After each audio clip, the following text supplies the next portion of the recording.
Action Council. Welcome to council members and those viewing the meeting from their home or office location. Hope everybody is enjoying their summer. We're holding today's meeting via webinar as a matter of safety, as well as to allow broader participation from across the state. And I will hand it over to Farah Anderson at Cadmus to walk through the procedures for today's meeting before we jump into the agenda. Farah? Sure, thanks, Sarah.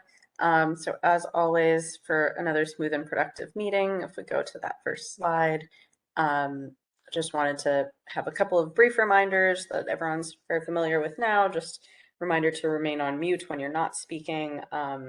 Use the hand raise function and lower your hand after you are done speaking and return to mute afterwards. A couple of notes there if you are dialed in on the phone. And of course, video is encouraged for CIC members in particular when you are speaking. And lastly, if you have any issues that arise during the meeting, of course, reach out to the support team at nys.cac@cadmus.com and hopefully we can get you all set. That's all. Back to you, Sarah. Thanks, Farah. Now let's turn to calling roll to see which members are in attendance. Will Valerie Milanovic from NYSERDA please call roll? Sure. Good afternoon, everybody. Hopefully you can still hear me. Co-Chair Harris. Good afternoon. Co-Chair Sagos. Good afternoon, everyone. Commissioner Ball. Good afternoon from the New York State. On behalf of Commissioner Bassett, Henry Splitoff. Good afternoon. Chair Christian. Present. Good afternoon. Mario Salento. Yes, here. Donna DeCarolis. Here. Good afternoon, everyone. Commissioner Dominguez or a designee. Good afternoon. This is Marie Therese. Good afternoon. Gavin Donahue. Gavin Donahue is present. Can you hear me? I can hear you, Gavin. Thanks. Thank you. I'm on the phone today. Okay, great. Thank you. Thank you very much. Bye-bye. CEO Driscoll or Eve Noel. Greetings. Good afternoon, everyone. Eve Noel here. Great. Dennis Elsenbeck. Here. CEO Falcone. Rose Harvey. Bob Howard. Peter Iwanowitz. Good afternoon, everybody. I'm here. President Knight. Good afternoon. I'm here. Commissioner Reardon. Good afternoon. I'm here. Ann Reynolds. Hi there. Here. Secretary Rodriguez or a designee. Sarah Kroll is here for the secretary. Sarah, thanks. Raya Salter. Here. Thank you. Good afternoon. Dr. Shepson. Hi, good afternoon. Commissioner Wisniewskis. I'm going to just go around one more time in case. CEO Falcone. Rose Harvey. Bob Howard. And Commissioner Wisniewskis. And we'll keep an eye and ear out for them in case they join us later. But I note the presence of a quorum for today's Climate Action Council meeting. Thank you, Val. And good afternoon, everyone. It's great to see you all again here today. And Commissioner Ball, take it easy on the thruway there. We'll be there for the New York State Fair tomorrow, we promise.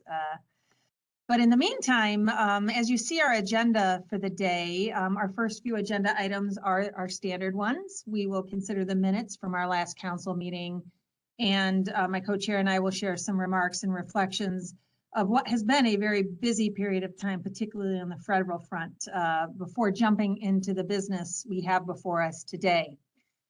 Next, the council's subgroups on alternative fuels, gas system transition, and economy-wide policies have continued to meet and are making progress toward recommendations to advance to the full council. So as we have committed to doing, we'll start with a brief report out on the progress there. We'll then hear an update from NYSERDA's Carl Maas on the work related to the integration analysis. He'll walk us through some additional data that is being planned for release, as well as updates to the modeling inputs and the implications of that. And finally, next steps for what to expect from this modeling work going forward. Next, we'll spend a good bit of time hearing a summary of the feedback and comments received on the draft scoping plan. Sarah Osgood will describe where we are in the process of reviewing comments, some general themes that have emerged, and what to anticipate for next steps. And Sarah will also put forward to the council a proposed process for considering and addressing that feedback. And then finally, that will lead us quite nicely into the remaining items of a proposed process for further considering and incorporating climate justice working group feedback and integration of the disadvantaged communities, opportunities, and barriers report. And finally, we will wrap with next steps. So certainly a full agenda and appreciative of everyone's attention throughout. If we turn to the next slide, let's proceed with consideration of the minutes from the last meeting. The council members received the draft minutes with their meeting materials. And I would ask if there's any discussion on the minutes from July 11th, 2022.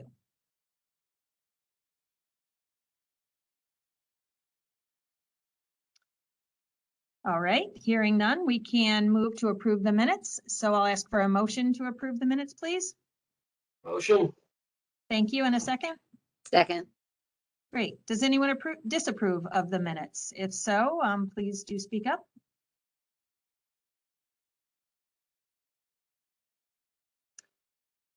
Thank you. And since no opposition was expressed, the minutes are adopted and will be posted to the Climate Action Council's website. Thank you all. Doreen, thanks. I'll just kick things off. Maybe the two of us will talk for 5 minutes or so. And as you note, offer some reflections about the last month. A little over a month ago, I think Doreen and I were both taking stock of where things stood federally. And the situation wasn't looking so good. We had an adverse Supreme Court ruling, I think, as you all know, which constrained EPA's ability to regulate carbon dioxide at power plants, and some concerning language in the ruling as well. And then what we had viewed as an apparent pullback at the congressional level on climate action. Fast forward a month to last week, and the president signs what is the biggest and most ambitious climate law in U.S. history. So I guess it's a lesson to all of us. You never know what's going to happen. Don't ever give up, because this is something we can all draw from, and we will be drawing from over the next 10 years. The Inflation Reduction Act, really a bold move by Senator Schumer and members of Congress that got this done. 370 billion, 369, 370 for decarbonizing and modernizing almost all sectors of the economy. So, we will go through it all with you today, but I think you're all aware this is going to help the president achieve his dramatic carbon reduction targets by 2030. It's powerful environmental justice and climate justice commitments. There's buckets of money for increasing production and manufacturing here in the U.S. of green jobs, and then lowering energy costs for consumers. So that big affordability question that we all have. It really is a dramatic turn. And I think, as Doreen will detail, there's so many aspects of this law now that will intersect nicely with what New York State has in front of it over the next decade and beyond, and how that will help to spur this incredible growth in green jobs all across the country, but right here in New York. Doreen? Yeah, thanks, Basil. Certainly the passage of the IRA is not going to just help accelerate a low carbon transition nationally, but truly foster the growth of a U.S. clean energy sector that ensures the jobs associated with the transition are created in this country. And The significance of this really cannot be understated. It will drive immeasurable benefits to New York specifically as a leader, a ready to receive leader, and the nation at large. And you'll hear in a bit as to how we are working to measure those benefits as we move forward. Certainly not all the provisions that were included in the Build Back Better bill made their way into the IRA. And there are some provisions that may raise valid questions and concerns, but as a general matter, the legislation promises to be a game changer in sectors and industries that are vital to the pace and the extent of our progress that we are making in delivering on the goals of the Climate Act. And certainly these opportunities have always been the mission of our state. And as I said, we both feel quite strongly that we're in a position to realize many of the benefits of the IRA. For example, our proactive investment in not just offshore wind, but the industry supporting it means that the IRA's commitment to this resource will especially reverberate in New York. And across the board, we are doubling down to do everything we can to maximize those benefits for New York. Certainly, the IRA has many corollaries within New York's Climate Act, notably including provisions that will realize benefits for low to moderate income populations, the workforce, U.S. supply chains, and more. But also it incorporates many tax incentives that are going to directly benefit those deploying clean energy technologies, including heat pumps and energy efficiency measures, electric vehicles, industrial decarbonization, and more, as well as major, as you see on the chart on the right, new commitments to solar, wind, battery storage, hydrogen, and other energy sources that we speak about regularly in these meetings.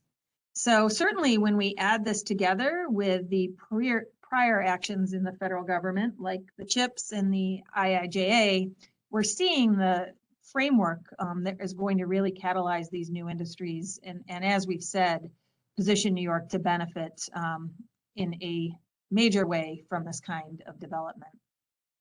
Next slide, please. So the bill does have 700 plus pages of provisions. So certainly today we're not going to summarize the entirety of the legislation, but we certainly do present here a snapshot of some of the more notable elements pertinent to our work under the Climate Act. And as you can see here, the three sectors that we speak about a lot here under New York's emissions framework, we see the IRA bringing important new funding to bear, largely through a combination of tax credits and direct rebates into the electricity, buildings, and transportation sector. Probably the biggest individual funding support is for clean electricity, and most prominently through expanded and extended tax credits for solar, wind, and standalone energy storage. And it is not just the tax credits, but the structure of adders that drive preference for things that, again, are central to New York's priorities, like labor, including prevailing wage and apprenticeships, location-based investments, demographic-based community investments, domestic content and supply chain build-out, and more. In the building sector, there are notable new funding programs, both through tax credits and direct rebates, to drive electrification and energy efficiency. And as I had said, with special focus on LMI households for both single and multifamily. So we know these injections of funding will help spur adoption of heat pumps, electric HVAC equipment, weatherization measures, panel upgrades, and more, and certainly align with the programs we have in place and under development to achieve Governor Hochul's goal of 2 million climate-friendly homes by 2030. And in the transportation sector, there are important new changes to the structure of federal incentives for electric vehicle adoption, which will likely take a few years to fully materialize as the supply chains adapt accordingly. But we do see new and extended incentives for new and used EVs, tax credits for EV charging station installations, dedicated EV and battery manufacturing support, and more. And then finally, last but not least, there is a lengthy list of other provisions that should be on our radar, including important new tax incentives for clean hydrogen production, $60 billion to onshore clean energy manufacturing in the US, and tens of billions of dollars in areas that are priorities for environmental justice and other disadvantaged communities. along with a $27 billion federal green bank created out of the EPA, and much more. So certainly more to come. And as we turn to the next slide, I'd like to conclude by saying what happens next. Next slide, please. Multiple observers have already pointed out that the passage of the IRA in many ways was the easy part. So now comes the hard work, which starts with getting ourselves organized as a state team and the New York community as a whole around activities stemming from the new law. And again, building on those activities we already have underway.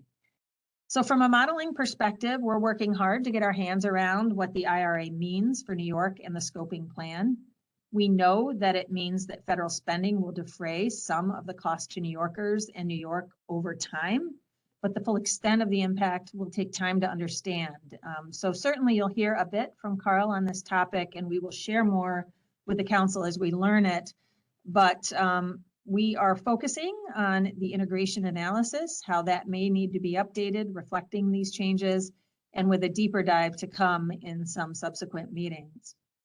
Certainly within the state team, there will be important coordination to align on who is the lead on various programs and initiatives, who is supporting, and notably how we communicate and exchange information for mutual benefit. And from a programmatic perspective, there may well be instances where we look to update our existing programs and plans to complement, supplement, and otherwise adapt to what we now know will be coming out of Washington. And zooming out a bit, many of you have already reached out with expressions of assistance and eagerness to partner, and certainly for that, we thank you.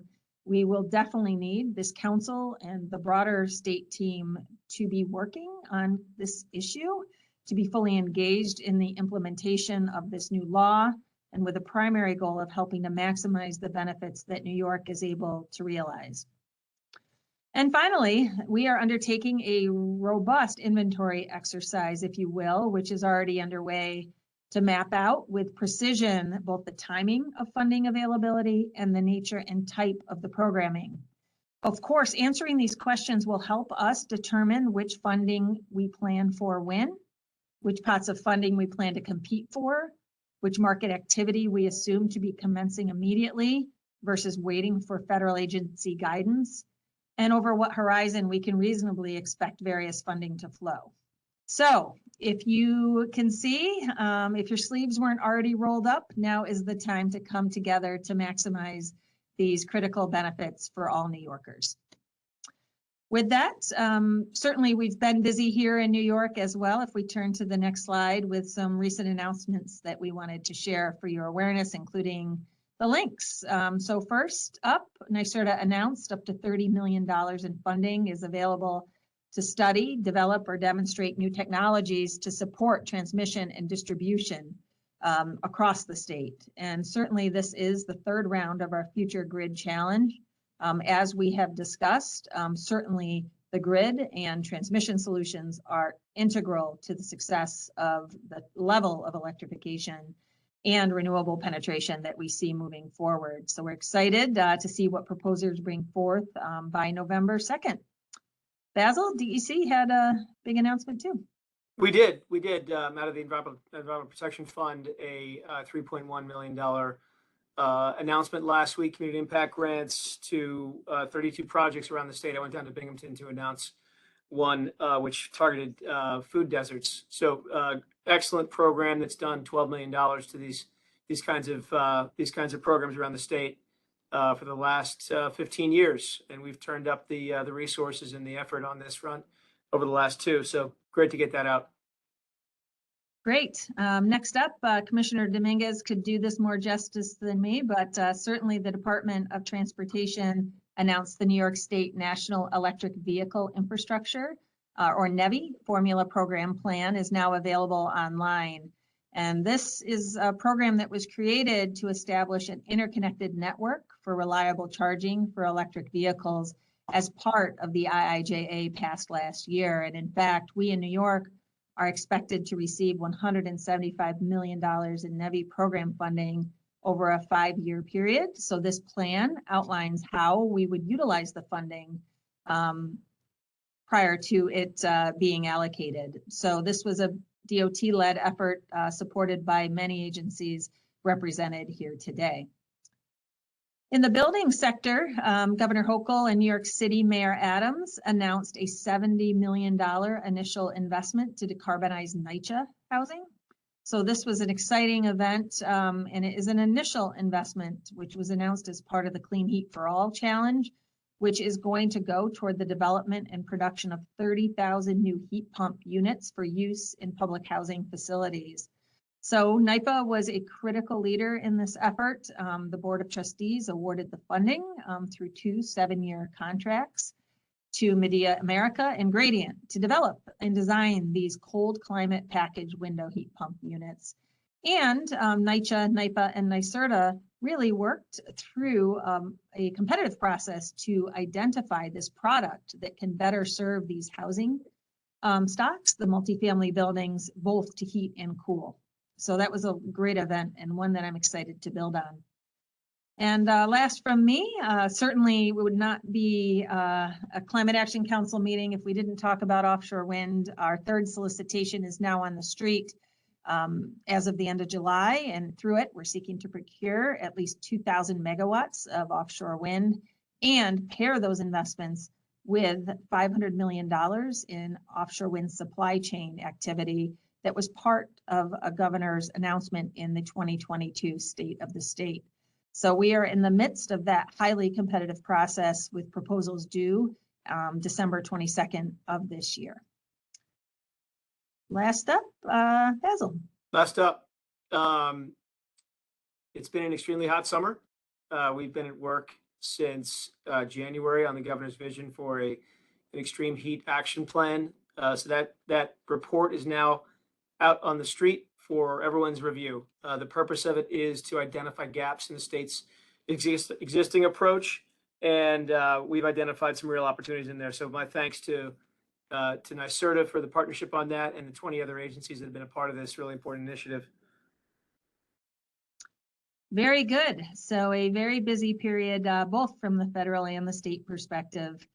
And certainly this council has been busy as well. As we transition to the next slide, we are moving on to the next agenda item, which focuses on our subgroups.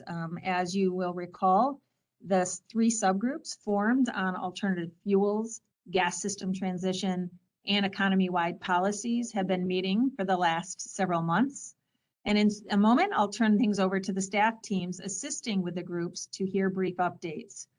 As a reminder, these report outs are intended to keep the full council and interested parties apprised to the work that's been conducted by the subgroups, and of course for the council to ask any questions of the subgroup.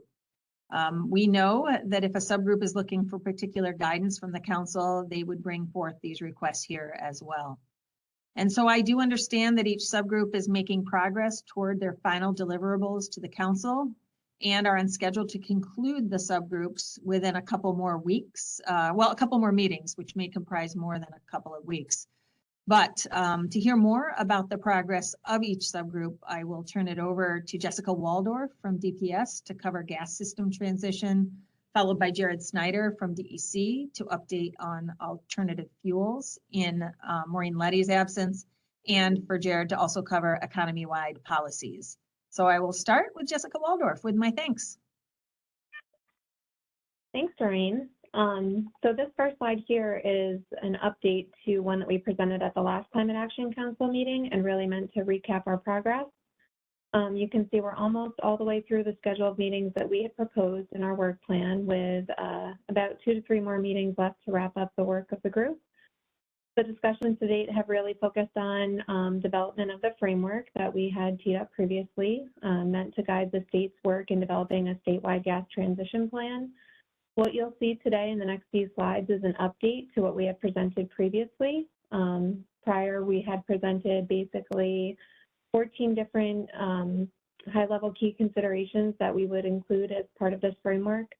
The work that we've done with the subgroup since our last meeting has really been to add more detail within each of those key considerations and give some specific guidance.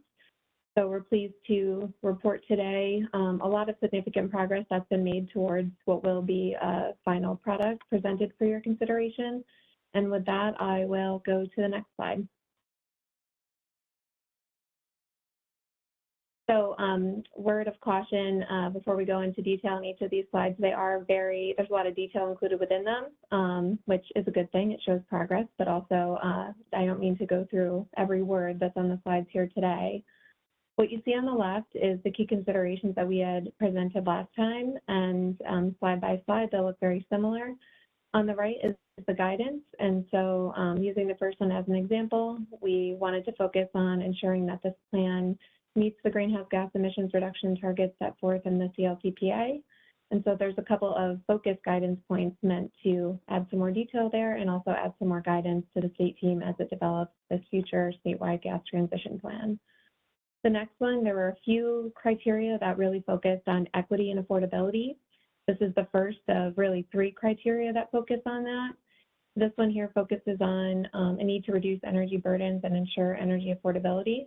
And you can see on the right, there's a bunch of detailed considerations, detailed guidance, I should say, that's included within this consideration, meant to hit on items like, what do we mean by energy affordability? Let's include a clear definition of what that means as part of this transition, a review of costs and benefits associated with the adoption of alternative fuels to the extent that, whatever work comes out of that subgroup and how it aligns with this one.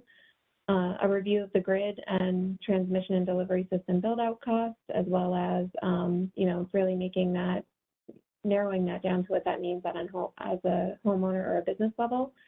And then also prioritization of energy efficiency initiatives. And we had a pretty lengthy discussion on that, as well as mitigating impacts on remaining gas customers while we're transitioning away from the use of fossil fuels for heating and hot water. The next one is health benefits and cumulative impacts. On that one, we really wanted to make sure that we don't lose sight as we focus on emissions reductions and energy cost savings. We also want to make sure that we're mindful of some of the health benefits and cumulative impact considerations. So that was another key consideration we added some more detail on. And with that, I'll flip to the next slide. This next one, we've had a lot of discussions on making sure that we don't lose sight of, the core mission to the Department of Public Service, but also a core principle that's outlined in the CLCPA on the need to maintain safety and reliability of our energy systems. And so this one really focuses in, this first bullet is a little bit of a more narrow focus of language that's included in the current draft scoping plan. So this really provides a direct guidance meant to narrow in what we mean by scrutiny of investments, as well as a determination of need of projects for safety and reliability purposes. The next, detailed guidance within this really focuses on what technologies may be necessary to maintain safety and reliability, and as we transition the gas system, but also as we integrate more renewable energy into the system. I will say that this, and there's another key consideration that really focuses on making sure that as we transition the gas system, we're also watching the transition of the electric grid and making sure that those two things are done in parallel. So it's a pretty key point that was raised by many members of the subgroup. The next item here is one that we've only really talked about at a high level, and we have a few more meetings where I think we're going to have more discussions both within our gas system transition subgroup and potentially inviting someone from the alternative fuel subgroup to really align our two efforts and hear about the progress that they're making. But the role of alternative fuels, we've really focused in our key consideration there on how and what method that fits into the future gas system planning. And should, alternative fuels be given consideration in this context, the guidance that's included on the right really seeks to, if that is something that's going to be used as part of the gas system transition, here are some of the specific guidance points we want to make sure are hit as those fuels are considered.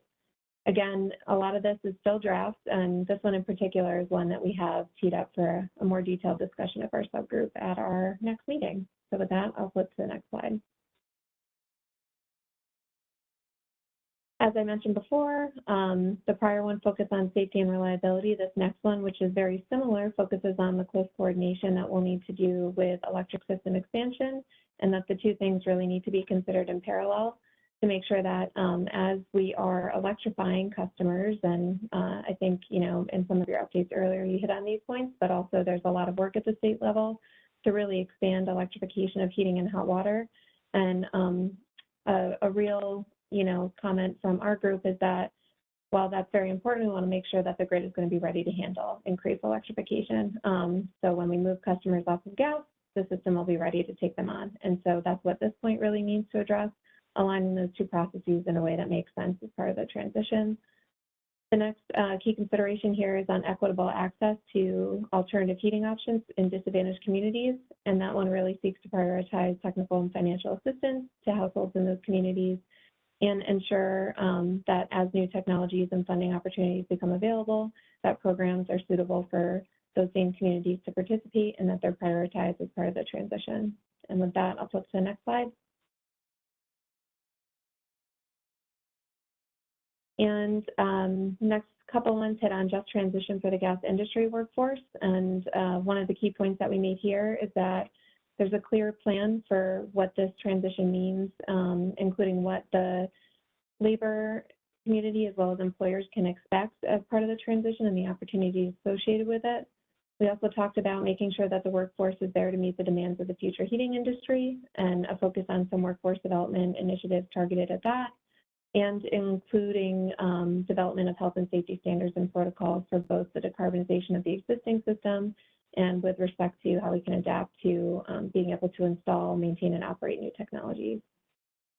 And last comment here, but I think it's an important one, is making sure that there's a strong communication loop with the same, you know, workforce that we're going to be looking to participate as part of this transition, both with respect to what to expect and when, but also, you know, what these new technologies mean and how to get up to speed on how to implement them.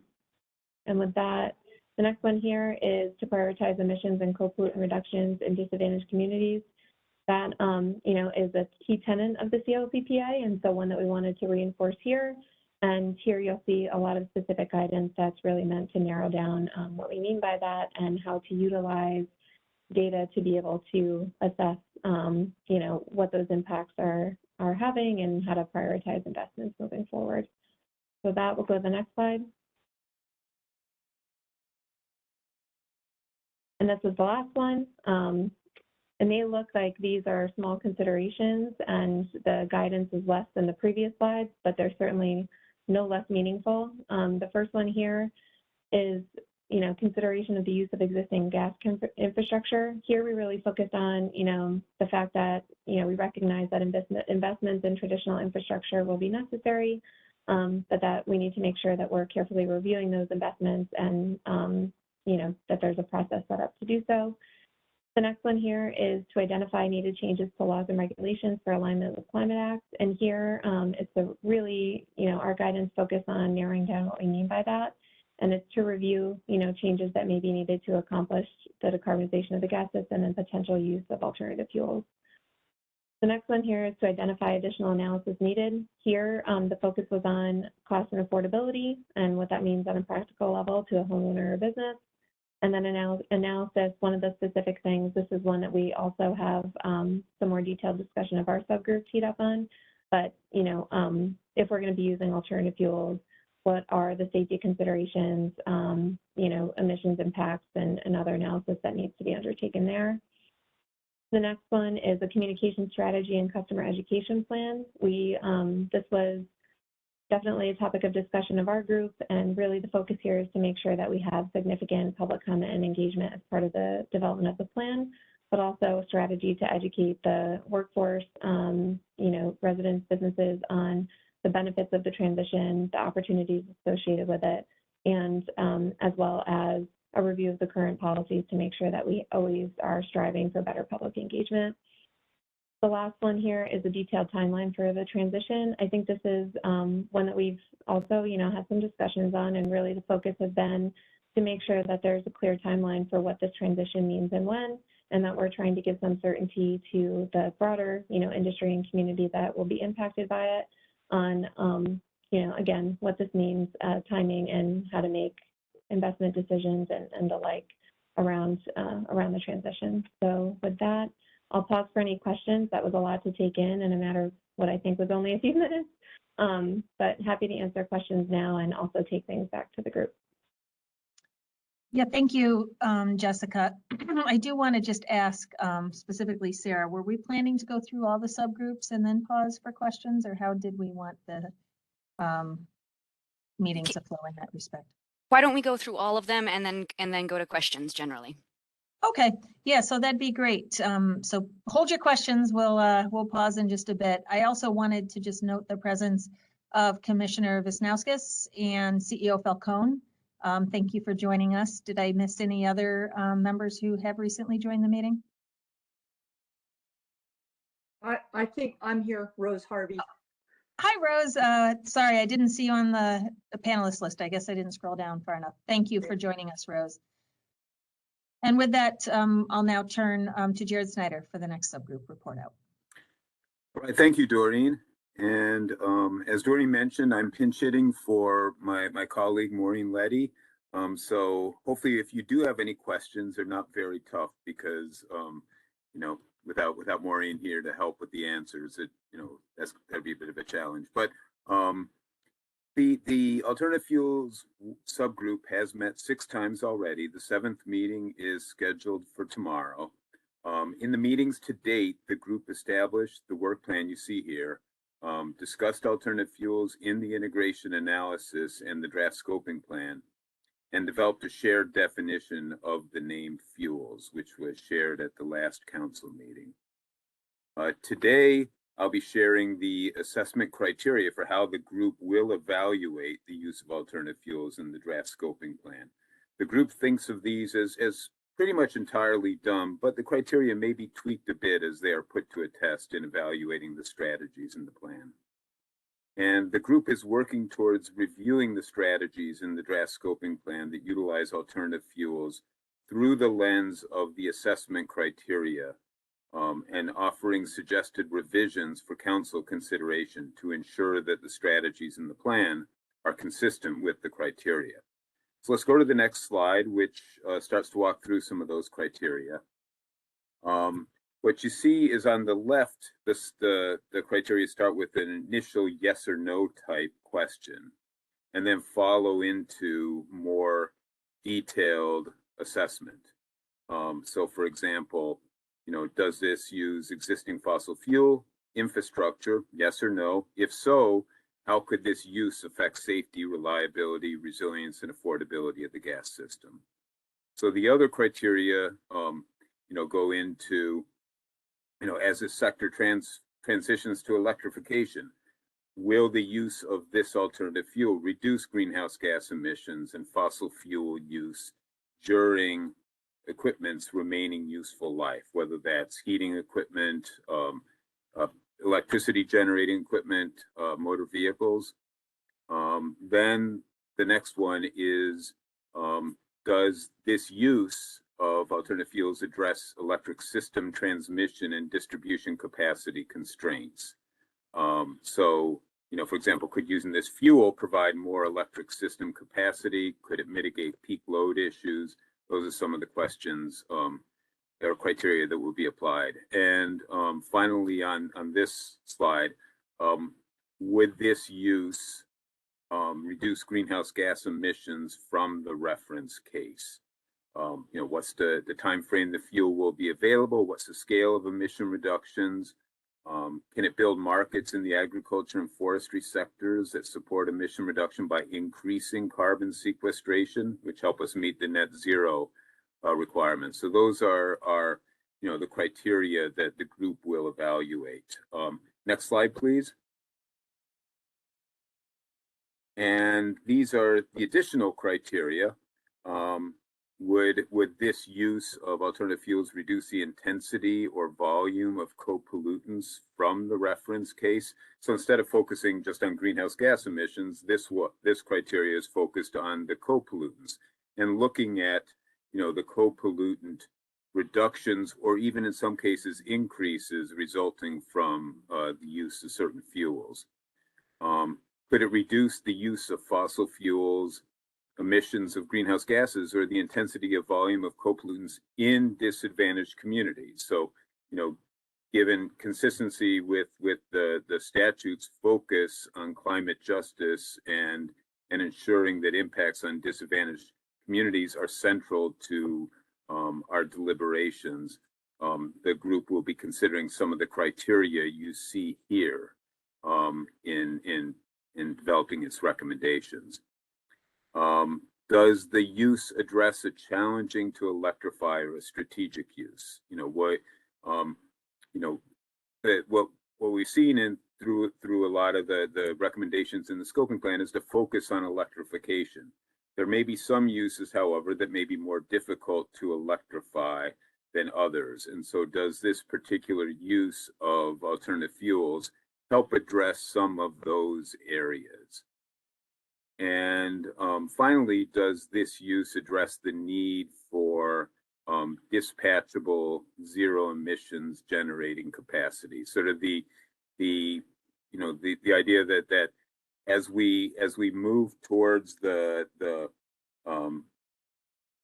grid that is fully or reliant on renewable electricity, there is that need for approximately 10% of dispatchable electricity, and that could be met by in a very variety of ways. Do these fuels and the uses under consideration help address that? So those are some of the criteria that this group is considering. Happy to take feedback when we get to the Q&A section, and to take back to the group when it meets tomorrow. So with that, let me move on to the next slide, which relates to economy-wide strategies. The group has met 6 times. It has developed and revised the criteria that we've discussed at previous council meetings, and we'll go into that in a little bit more detail in the next slide. It's heard from the Resources for the Future with some of its experience and understanding and research into various approaches to carbon pricing. And at the last meeting, the group identified priorities for development of an economy-wide policy. So taking those criteria, which ones are the priorities? And the upcoming meeting will be focused on developing one or more economy-wide approaches that could reflect those priorities and some of the other criteria that have been discussed. So let me go to the next slide, please.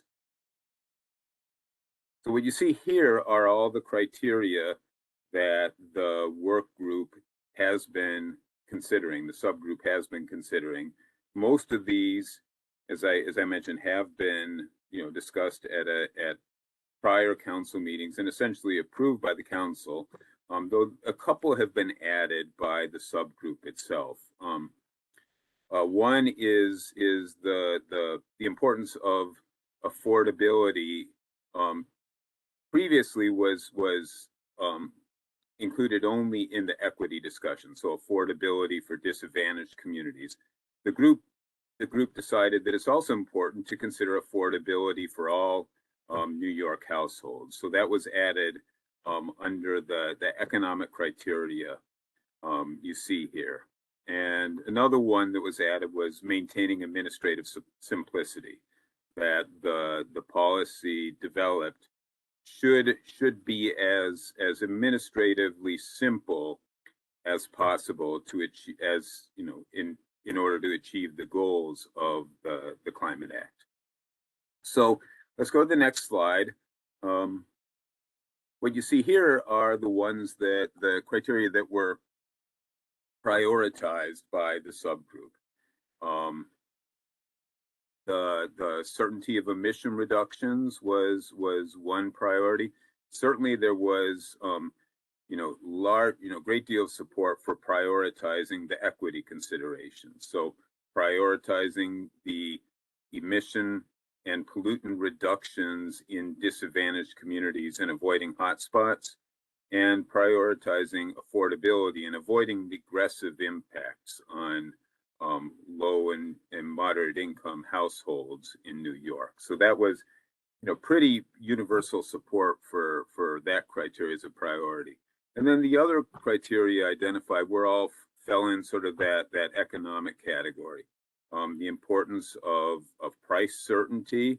So, businesses and regulated entities know, what to plan for. Mitigating risk of leakage, that's another, priority that is emphasized in the legislation itself. Supporting economic development and innovation. So, what policy design, helps to encourage that economic development and the innovation, in particular low carbon innovation of that enables us to meet the climate goals.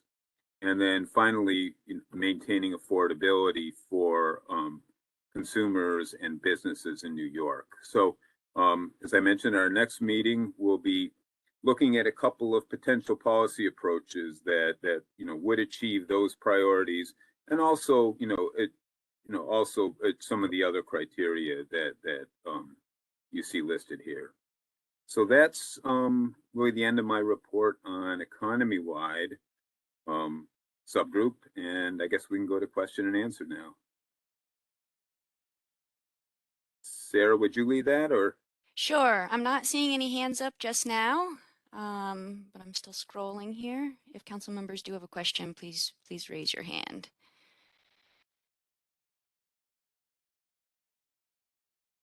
Peter Iwanowitz?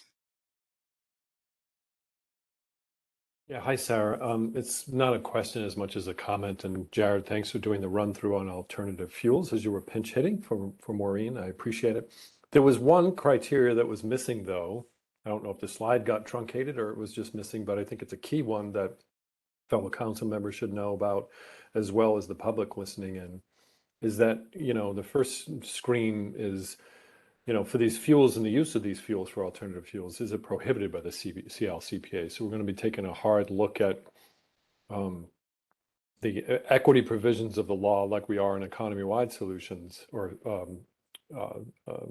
policies, to understand, are we able to prioritize, as we're required by law, emissions reductions in disadvantaged communities as a key piece of it. So just wanted to sort of mention that. That's one important threshold of the criteria we're going to be looking at is, again, is this prohibited by the CLCPA statutory limitations?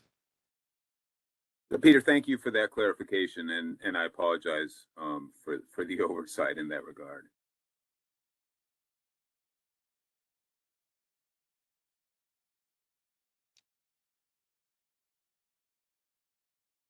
I'm not seeing any additional hands at this point.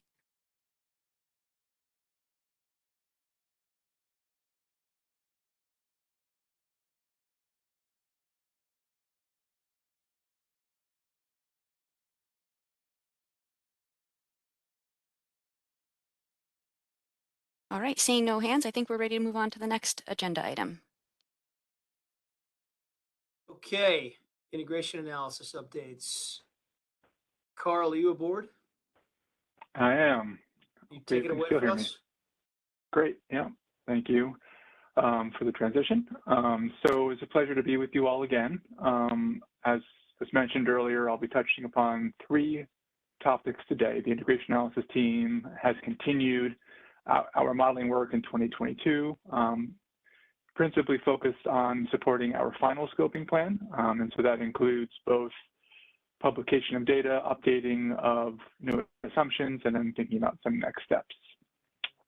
So today I'll be focusing on three items. The first, I'll review some additional cost data from the draft scoping plan work that we're planning to publish soon, and it's in response to stakeholder requests that we've heard from earlier in the year. So wanted to give the council a quick overview of what will be coming out, again, bringing forward some of the data from the already published draft scoping plan. Second, we'll provide an overview of what we call our 2022 vintage. And it's important to understand that this type of analysis, this type of integration analysis work is not static. And in fact, our best practice is to update input assumptions as time passes. And that will lead to changes in the key results. And just as a preview for that one, while you'll see that the numbers have changed around some of our key metrics, as we've updated assumptions. The overarching story from the draft scoping plan benefit cost analysis has not changed. And then third, I will preview what we'll be working on in the coming weeks and months in support of the final plan. Next slide, please.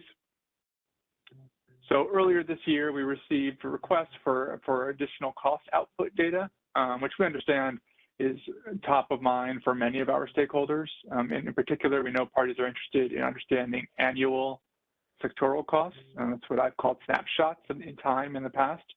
As a reminder, our published report already provides much of the cost input and output data from our study. So on our website, there's Annex 1, which includes all the technology cost input assumptions that we've used in the modeling. Our Annex 2 includes model cost outputs that were presented in the draft scoping plan graphics. The draft scoping plan also includes 2030 and 2050 annual snapshots to illustrate annual costs for some of those key milestones. So today we're sharing additional cost snapshots, which will benefit from a little bit of context before we put them out on our website. One of the most important items is it wouldn't be appropriate to simply add all the costs and benefits together over the 30 years. For long-term studies like this, a net present value or NPV framework is the most appropriate context to understand these metrics. So that's just kind of opening framing. So 3 points I really want to focus on. First, we always need to view costs net of what would otherwise have happened. And that's what we presented last year and what's in our scoping plan. So for example, when a home's heating equipment comes to its end of useful life, it's important to consider how much of the cost of new technology is incremental to the standard new heating unit. Second, it's important to consider costs in the context of benefits that those investments unlock. So it's important not just to look at one side of the coin. As we've discussed, we include greenhouse gas and health societal benefits in all of our work. And then third, just to touch upon the point I opened with, discounting is needed to reflect time value of money. So that refers to this net present valuing. And that is to say, $1 today is worth more than $1 in 30 years from now, and discounting incorporates that trade-off. So just as we discount future long-term benefits, we also need to discount future costs. All right, next slide, please. So this slide will show you a graphical representation of the data that we're going to publish on the website. And again, it's the requested annual costs along with the benefits broken down by sector. In this slide, I have it for scenario 2 and 3. And I'll just give you a quick orientation to the graphic. Again, it'll probably be more helpful for stakeholders and for you all to take a look at the data once it's online, but this gives you the overview. So the negative bars on this graphic reflect the gross annual system costs by sector.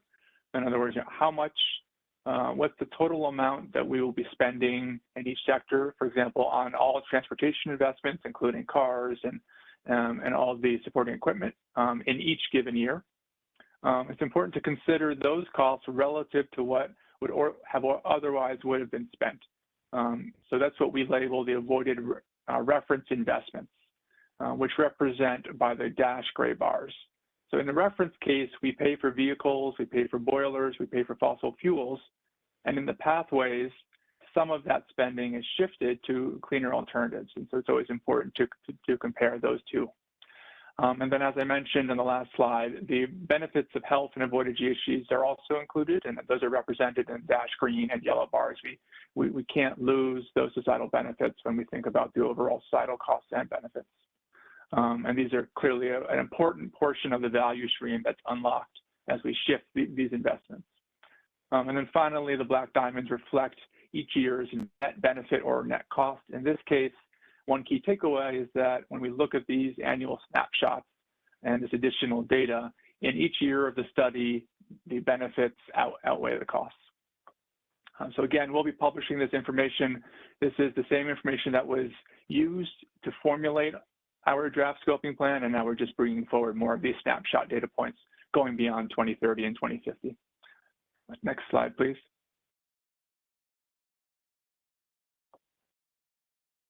Great. So now pivoting to the second topic of what I'm calling 22 vintage. Next slide, please. So this year, the team has refreshed our analysis that was done last year to again create what I'm calling our 2022 vintage. This type of refresh is a routine exercise for incorporating the latest economic and market developments and innovation forecasts. It reflects the dynamic nature of this type of economy-wide analysis. So some key updates that we're including. We've benchmarked our work to the latest greenhouse gas inventory, which was published at the end of 2021 and is the basis for our emissions baseline. As some of you probably noted at the end of last year, we were at a bit of a conundrum because we were simultaneously publishing our draft scoping plan and DEC was publishing their final greenhouse gas inventory. So we've taken the time to make sure that we benchmark and update any analysis to be fully aligned with DEC's inventory. It also means aligning with the latest accounting guidance, so not just the numbers, but also the process by which those numbers are derived in the inventory, and I'll unpack that a little bit more later. We've also looked at incorporating the latest input data where it's available, recognizing that not all sources and studies that we relied on last year have been updated, but we looked back and saw where we could pull forward updates. And then obviously, anytime you look at your model that's this complex, you look for general opportunities to clean up and make any minor corrections along the way. And importantly, the updates do not change this core modeling framework. So our methods have not changed, and also equally importantly, our pathways themes have not changed. So for example, key input variables like sales shares, which really were the core of the analysis, have not changed. Many of those parameters were the result of extensive stakeholder discussions, starting with our advisory panels and then moving forward with you all last fall. So again, we did not change any of those levers. What we focused on updating were the key input assumptions that are exogenous to our modeling framework. And then lastly, we recognize, as was mentioned earlier, that the Inflation Reduction Act is a very big deal, a major step forward federally, and something that we think will help New York achieve the modeled outcomes in our analysis. Over the coming weeks, our team will dig into the text and consider how we might model the IRA impacts. And really, our eye is focused on the compliance costs and how they will go down with this new federal support. We have a very stringent set of scenarios that are the core of our analysis, and what we're interested in seeing is how some of the technologies might shift, and most importantly, how the cost of compliance might come down. Next slide. Okay, so I've highlighted some notable changes on this slide. I was trying to keep this efficient. We have some other list of changes in the extra slides that I'm going to include in this deck, and then we'll obviously document them all on our website. So while the core modeling framework, as I mentioned, is the same, we do want to lay out some of the notable changes. So first, we updated input assumptions to reflect the current state of key technologies and markets where they're available. So for example, we've increased fossil fuel as well as electricity storage prices in the early years. We've seen a dramatic increase in fuel prices, a dramatic increase in certain key technologies, some of which will persist in the short term. And so our modeling now reflects those changes. On the other hand, we've also taken a look at the long-term studies that have looked at price declines over 30 years. And what we've seen for some of the technologies like solar and wind is some modest long-term decreases in the cost of some of those technologies. So we've looked back at some of our source material, like from the US National Labs, and we've updated our price forecast for those long-term technologies. So while we couldn't update every cost because we don't have new sources for all of our key technologies, and all of our so-called feeder studies haven't been fully updated for this meta-analysis, we will explore some what-if scenarios, some potential impacts of higher near-term technology costs in additional sensitivity analysis. That is something we also want to look at through separate sensitivities.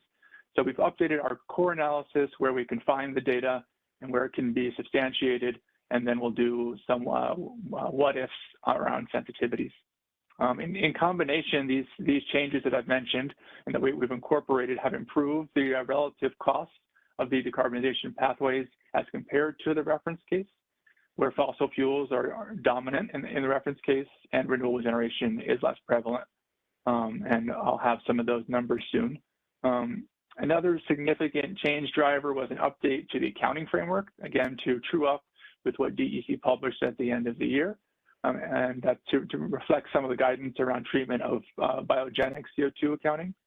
Whereas last year we included biogenic CO2 in both the gross and the net accounting, this year our core pathways removes biogenic from the net accounting. So it remains in the gross accounting, but is no longer in our net accounting.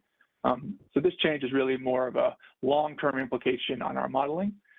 This change leads to the pathways overshooting the net zero in 2050, as we had originally analyzed last year, and which reduced the need for some of the costly measures, such as direct air capture, which again, we brought into our system late in the analytic years. We've made improvements to the electricity system model, which includes update to the treatment of long duration storage, as we've learned some new things from our in-process storage roadmap. And we've been incorporating the now expected Clean Energy Standard Tier 4 deliveries to reflect the actual approved awards. So we've made some of those regulatory policy updates when we've had new awards or new details that we can add. Those changes, just to give you an example, will modestly reduce the demand for the zero emission firm resources and modestly reduce some of the offshore wind that's needed in the long term.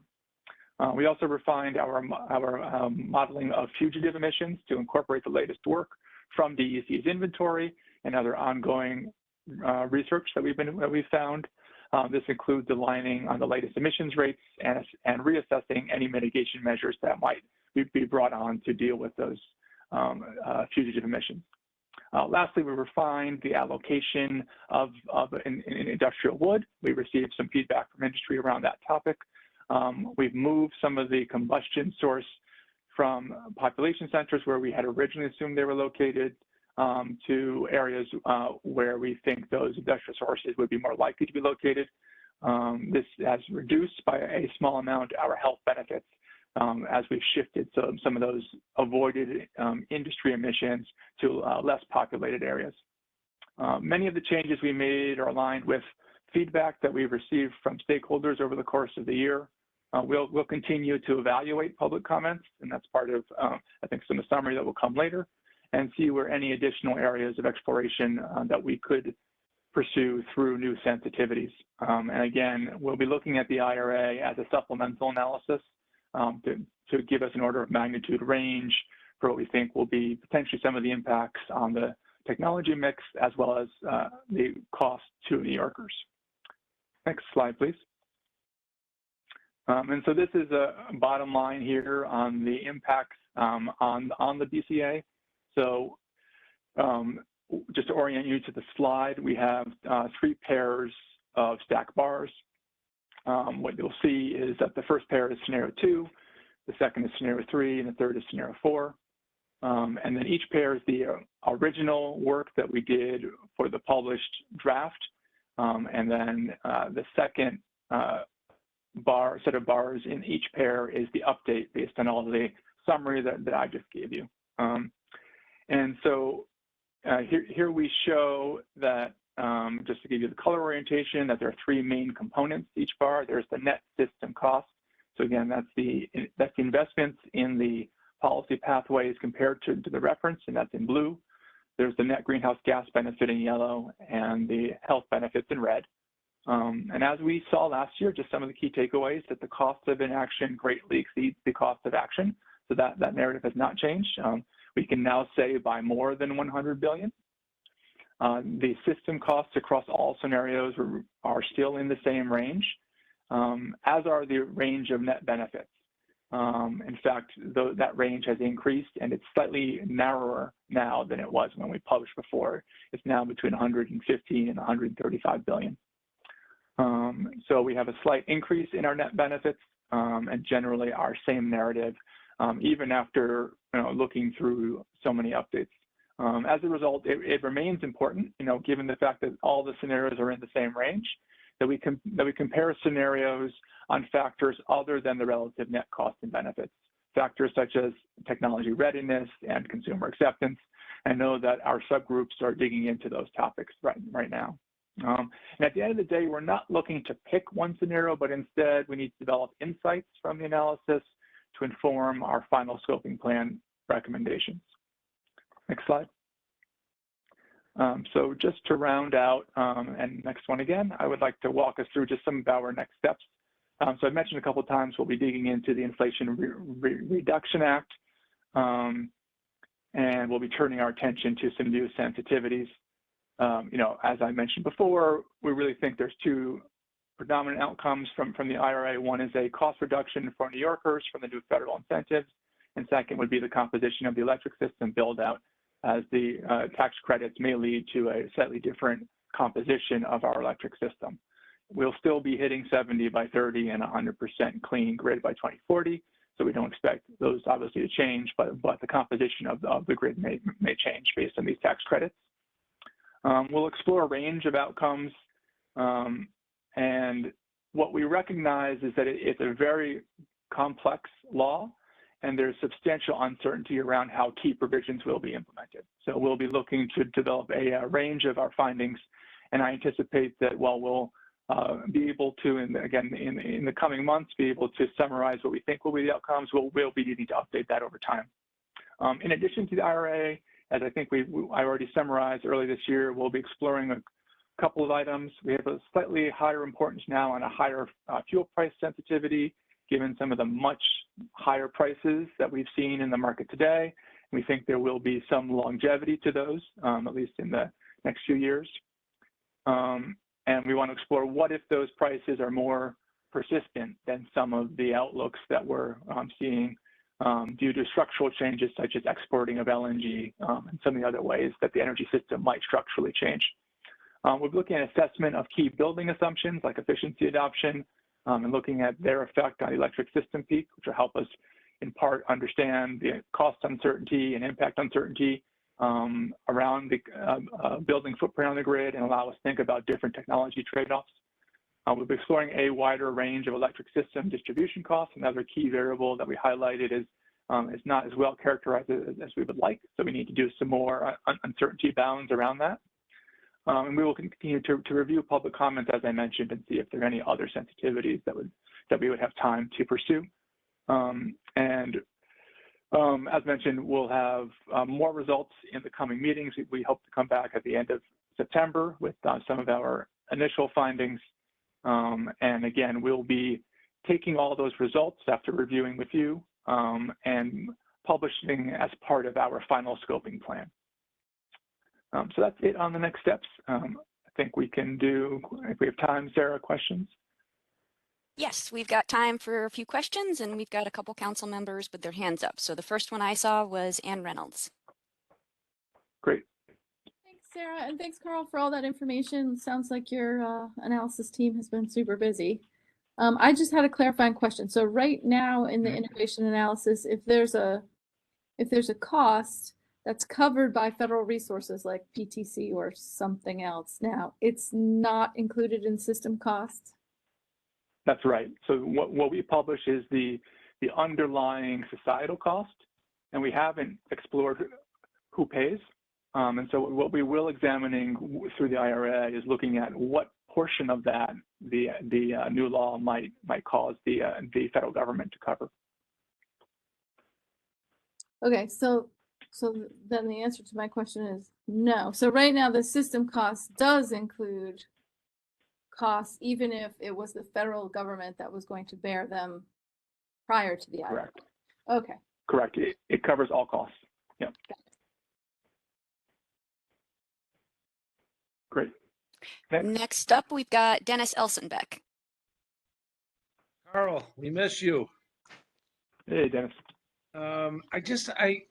So again, a lot of my concern, or a great deal of my concern, and I expressed this even in the subgroup, which I think Jessica covered very well, regarding this gas transition to the electrics, and then the cost impact on the electric system. So I'm not sure where we are fully with that relative to the analysis.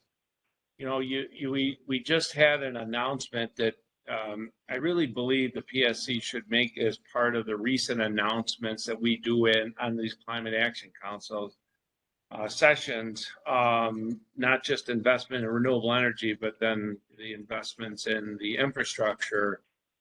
So we just announced that National Grid received somewhere around $691 million for transmission upgrades that would then lead to being able to meet the climate action goals, or at least contribute to, because there's more to come on their upcoming rate filing.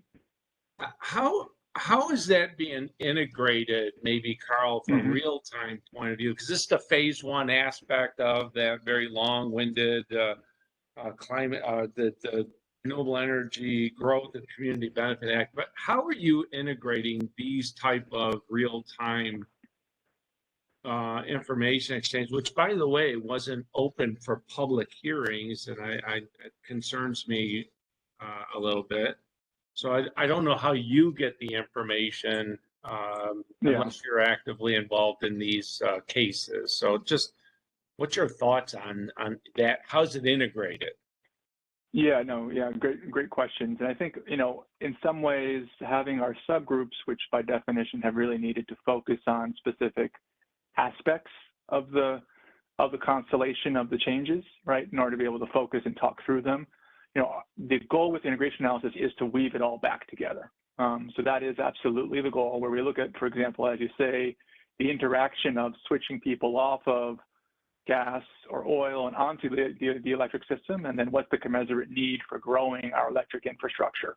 And as I highlighted, one of the kind of key sensitivities that we really fully understood last year as we were wrapping up the work is the upgrade costs for the distribution system and local transmission, and you spoke to some of that local transmission cost that was just approved, is really an area that we have only a very high level understanding of what those costs are. And so what we want to try to do is do further sensitivities, because when you don't know, the answer isn't just to do one number, it's to do a range.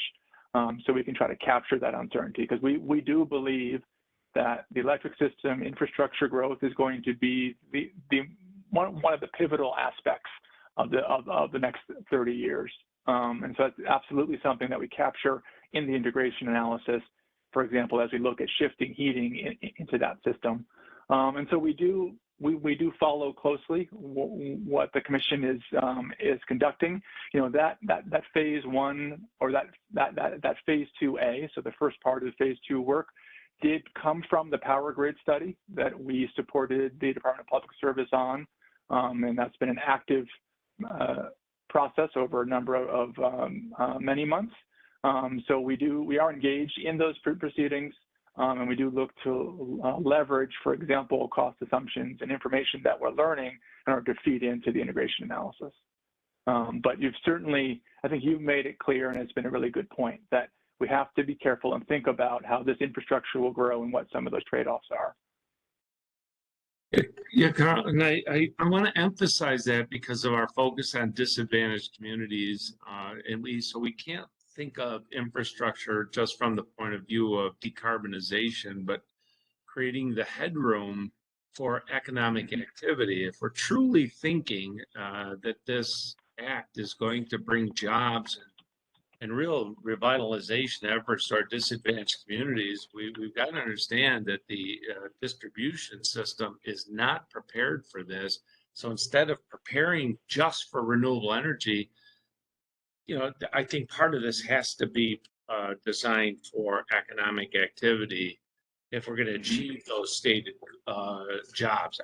The other thing I want to mention to you on when we go standalone battery storage, we really look at the cost per kilowatt hour, because I think it's going to be different, Carl. It's not going to be like the grid level standalone long duration type storage. When you go to the distribution side, because of the safety technology that's required to install these type of systems in or around a building, the building codes will require a higher level of safety practices, so the cost per kilowatt hour will be a lot higher. So just wanted to pass that along. Great, thank you. Thank you, Carl. And finally, we've got Bob Howarth with his hand up. Thank you, Sarah, and thank you, Carl, for that overview. It's great to see the progress you're making. I have a question on the beneficial electrification, going back to something we discussed at a few meetings last fall, and that is the scenarios as originally written assume that most people are going to be going to air source heat pumps.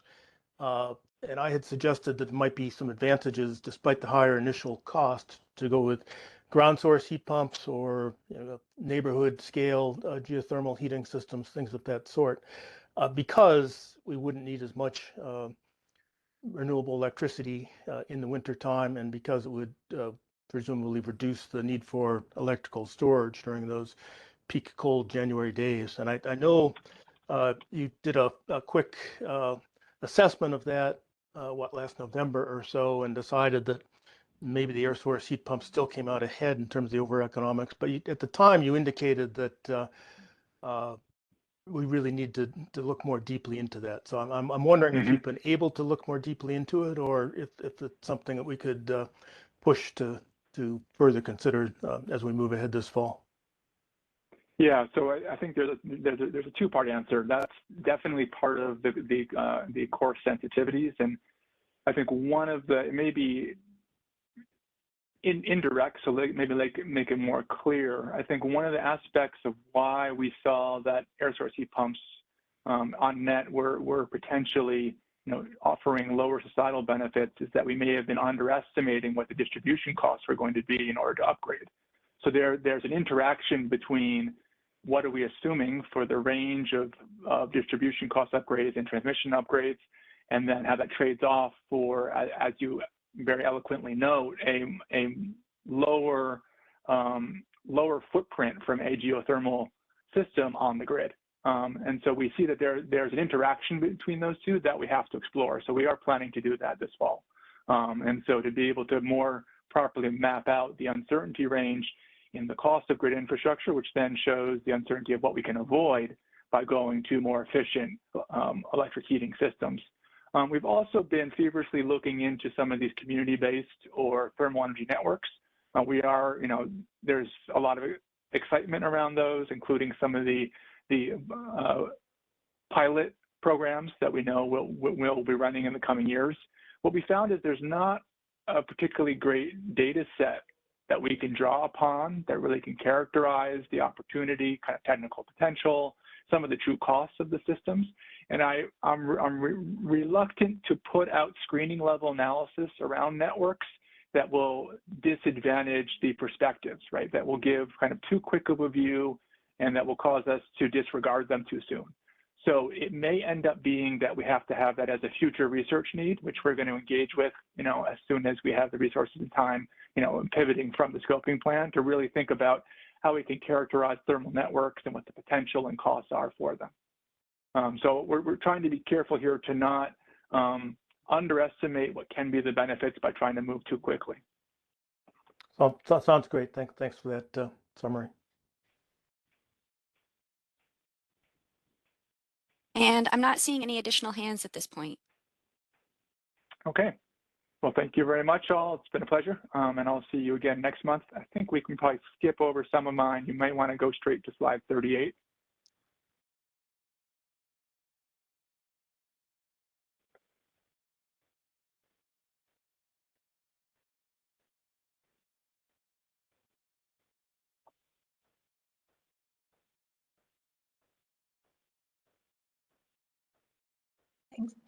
Thank you, Carl. Sorry, the slide I'm seeing is not a transition slide. Did you have any other data to share, or are we all set?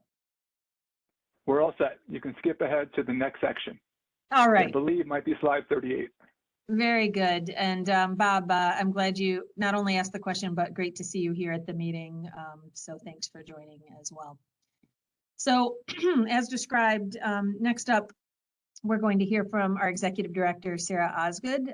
As we know at the last meeting, we heard a brief summary of the status of the public comments that had been received. However, here we are today with some additional information with our respective teams very hard at work in summarizing these comments. And Sarah, I'm pleased you're in a position to provide an initial summary thereof for all of us. So I'll hand it over to you. Thanks, Doreen. If we could move to the next slide, please.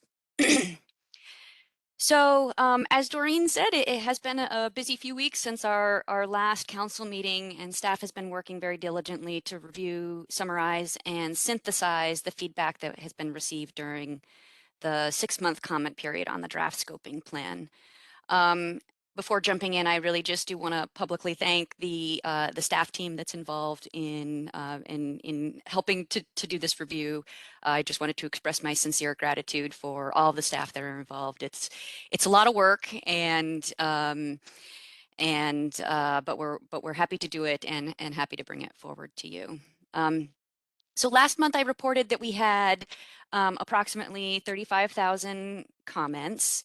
And that a significant portion of those were form letters or campaign emails, where essentially the main body of the message is identical or largely similar to others. Taking a closer look at since that last meeting, those comments that are that we put into that campaign email category total approximately 28,500 comments from approximately 45 campaigns, though some of the campaigns were very similar to each other. In the remaining comments, once you filter out the campaign emails, we have more than 900 with attachments. Some of those include multiple attachments, and the attachments can range in page count, from just one or a few pages up to 100 or more. We've made our way through the majority of these comments, but there are still, I would say, about 200 or so remaining to summarize that staff is currently working on. And so looking at the 35,000 overall, then that leaves approximately 5,500 comments that were unique or individual comments. And so what I'm prepared to do today is to speak to the individual comment themes. And I'll be presenting those as key topics of general feedback, as well as the key themes from the email campaigns, but not yet getting into some of the more, I would say, detailed, action-oriented recommendations that have also come out, not just from the individual or unique comments, but also from the email campaigns and what we've already seen in some of the attachments.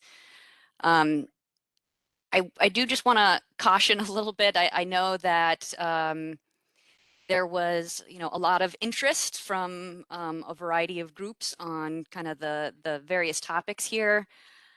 I don't see it as it's not like a contest of who got the most comments or what got the most comments, but really see this as really helping to highlight the spectrum of interests and concerns that the public has, and that that the council should perhaps keep in mind as it works towards a final scoping plan.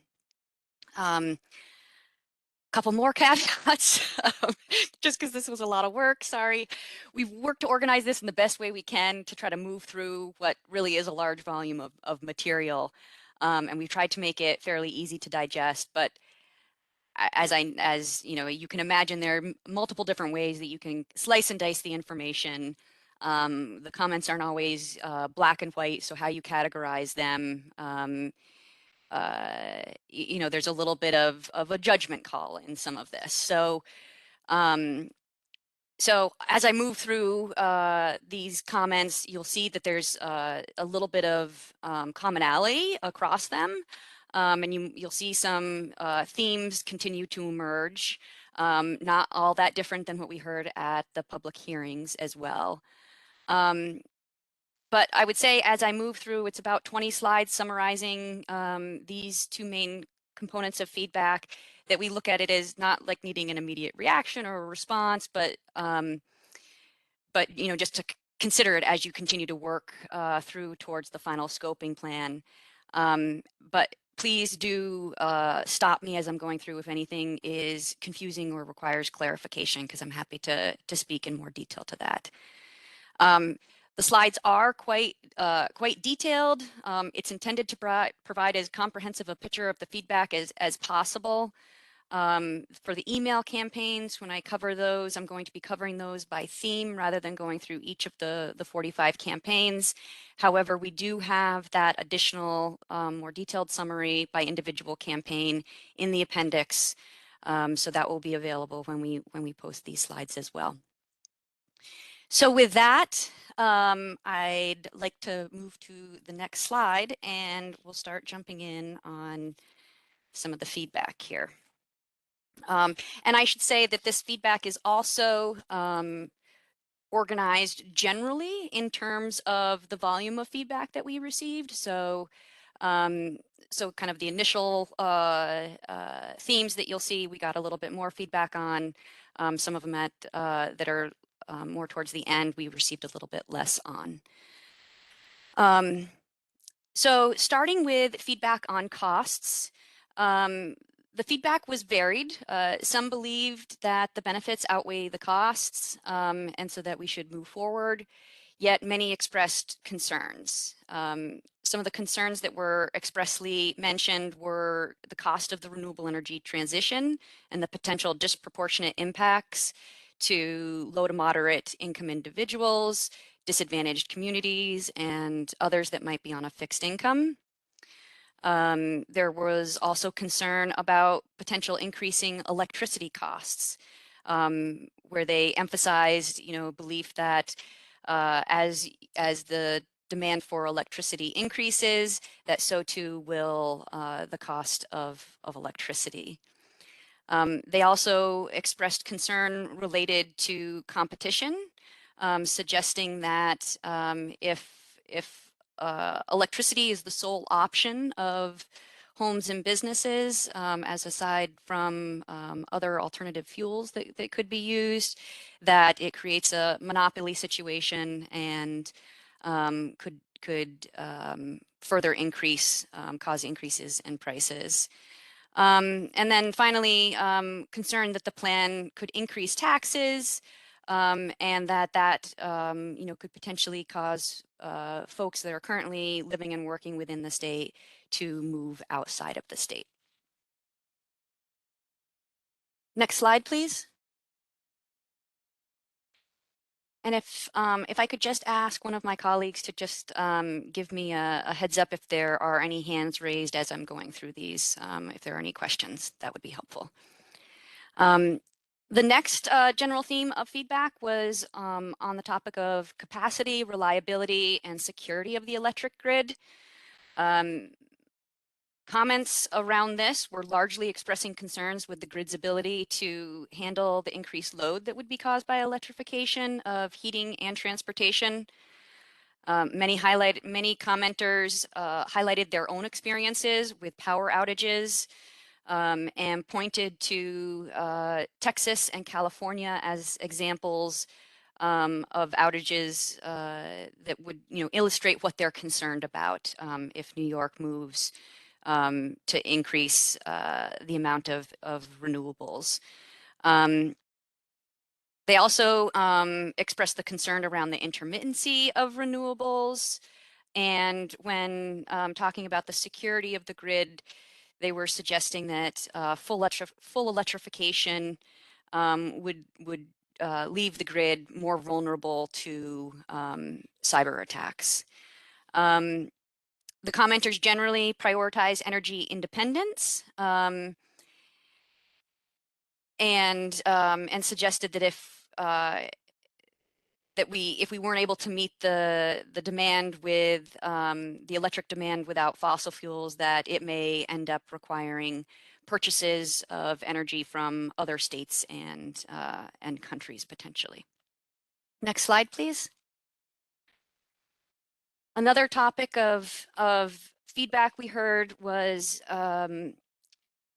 concern that the plan was too maybe too general in its speaking about New York and the transition, and that it really didn't appreciate the needs of rural and upstate communities.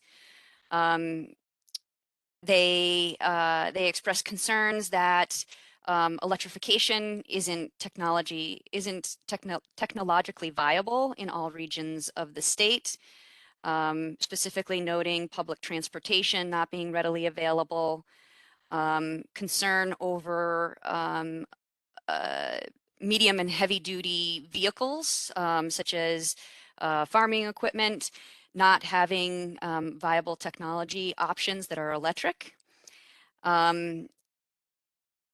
There were similar concerns about building electrification, saying that rural households depend on natural gas and propane, and that they are reliable, and folks are interested in keeping those. They also question the reliability of heat pumps in very cold temperatures. Next slide, please. On jobs in the economy, we heard numerous comments that were supportive of the transition and the opportunity to create well-paying jobs. However, we also heard kind of the flip side of that, concern about potential widespread job losses, and concern that of how the existing workforce and local businesses would be impacted, and really stressing the importance of helping to prepare New Yorkers, both on the residential side and on the business side, in preparing for this shift. Excuse me, on alternative fuels, the comments were generally divided in their opinions here. Some commenters were very supportive of the inclusion of these technologies as options for the future. However, others thought that that we'd be better off to trust more traditional zero emission resources such as solar, electric, wind, and hydroelectricity. A number of folks in this area also expressed a preference for scenario 3 compared to the other scenarios, given what they see as a more limited focus on alternative fuels. Next slide, please. Regarding the scoping plan goals and timeline and overall process, many commenters expressed concern about climate change and its impact, and emphasized the need to transition away from fossil fuels as soon as possible. But there were also comments that were pretty much, divided on the timeline. So generally on one side, we heard that the timeline is not a bit ambitious enough given the urgency of what's ahead of us. And then we heard on the other side that the plan's timeline is too rapid, and concerns of the grid's ability to support this rapid electrification, these goals. There was also concern about the time frame of access to different fossil fuels, implying that they thought it was more of an immediate transition where it would just be you're no longer allowed to purchase or use these fuels, as opposed to something more gradual. And a number of commenters also spoke to the need for increased public awareness of the plan's existence and the plans of the state going forward. Next slide. Another topic we heard frequently in the general topics came up around renewable energy. Many folks were very supportive of a transition to clean energy, also being supportive of both small scale and large scale renewable projects, especially making comments on the need for additional community solar opportunities.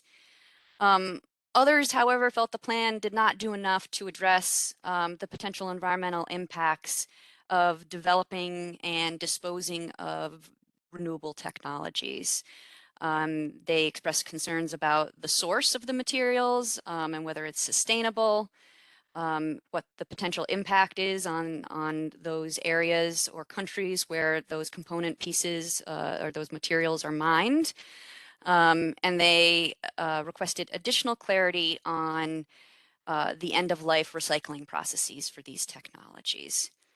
And they also expressed, there were some commenters that expressed concern about siting large-scale renewable energy on arable land, as well as the long-term potential impacts. Next slide, please.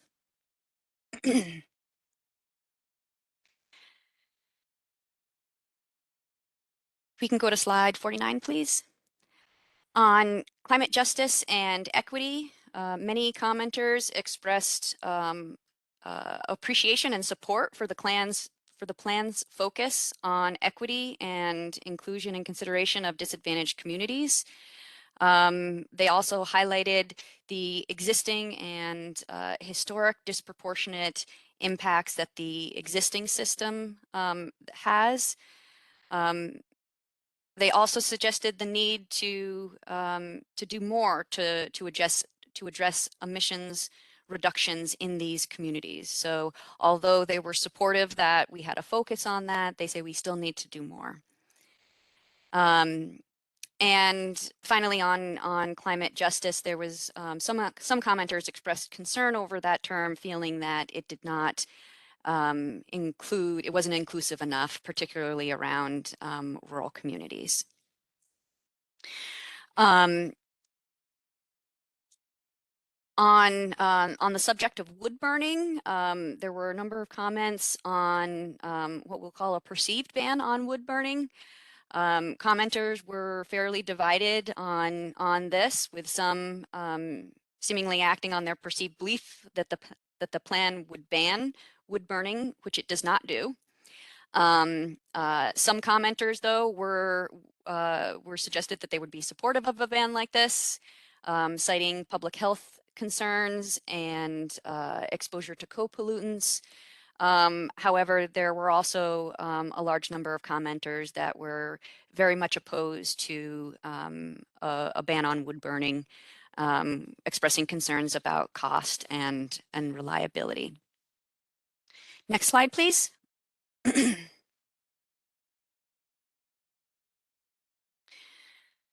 We also received a number of comments on economy-wide strategies. I would say that this was interesting here.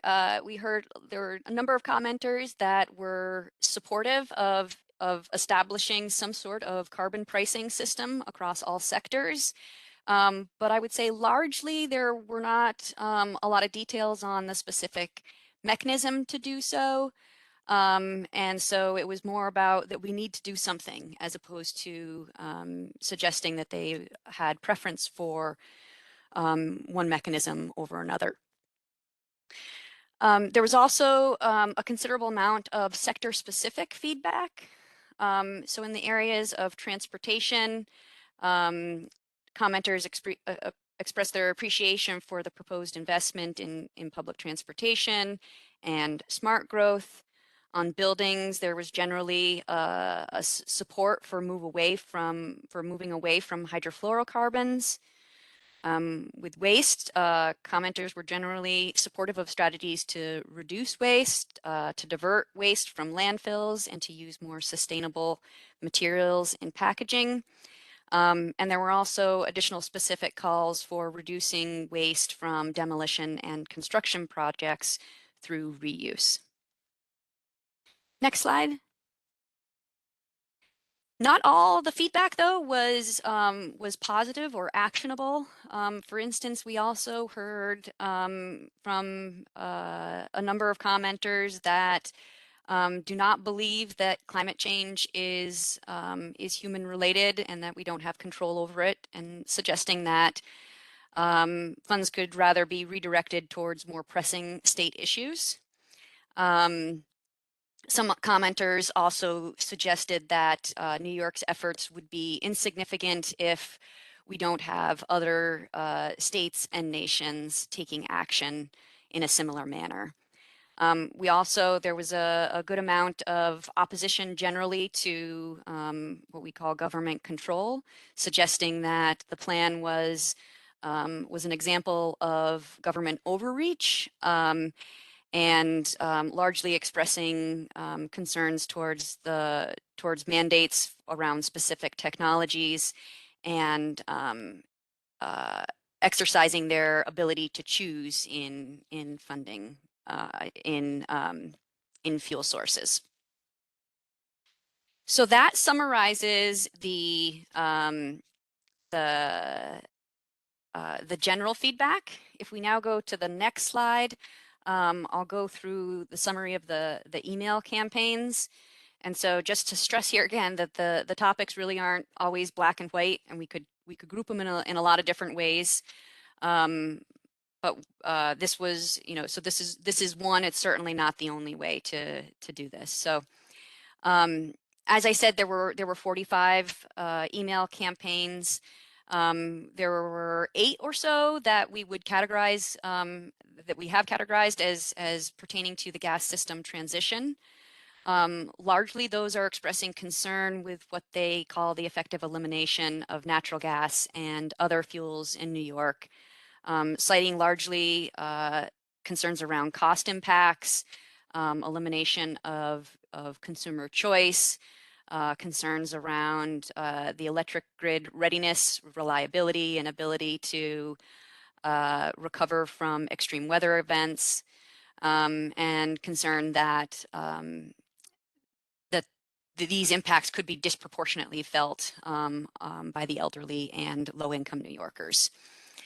Also, there were several campaigns that were specific to bioheat fuel, touting its ability to decarbonize without added cost or any implementation timeline, and urging a more widespread adoption of low-carbon liquid fuels in the final scoping plan. There were several campaigns from business owners that fell into this category. They expressed support for climate action and climate justice generally, but also expressed concerns around reliability and safety, and suggest that all of the above approach that includes all potential technologies would be the preferred path forward. And there was finally there was one campaign from restaurant owners that expressed concern over what they saw as a forced transition from gas to electric, asking for an economic impact study, consideration of the alternatives, the availability of alternatives or lack thereof, and also requesting that if New York does move forward, that they consider an exemption for commercial kitchens similar to what New York City did in its version of the electrification legislation. Next slide, please.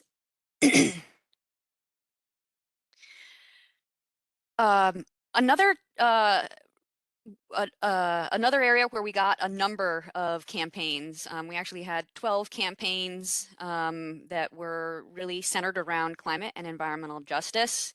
They were supportive of strong action and stating that climate and environmental justice must be the clear drivers of the outcomes of the scoping plan.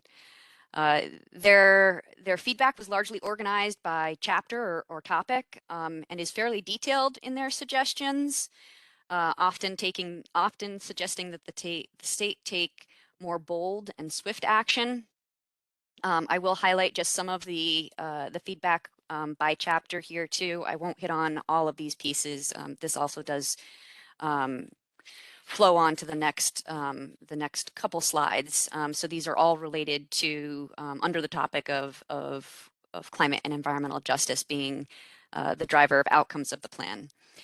So on electricity, we saw a call for bolder commitments, moratorium on new fossil fuel, plans to phase out existing fossil fuel plants, annual targets for renewable development, and urging against the use of hydrogen, renewable natural gas, or carbon capture and storage technologies.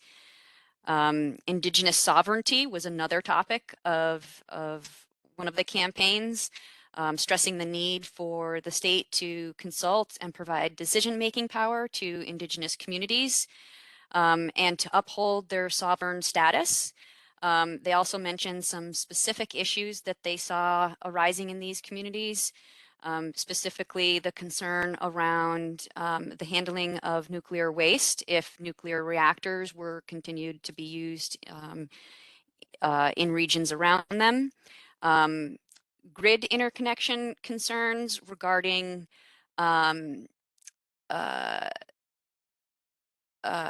this is related to in some, I think, some renewable projects, as they connect, there's the utilities might ask them to waive certain sovereign status.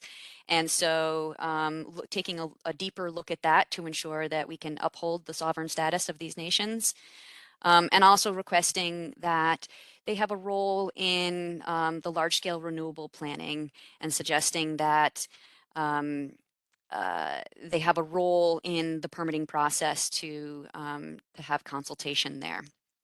On transportation, there was concern that there was not enough emphasis on addressing single occupancy vehicles. There's a call for more financing to cover full cost of electric vehicles, both new sales and used vehicle sales.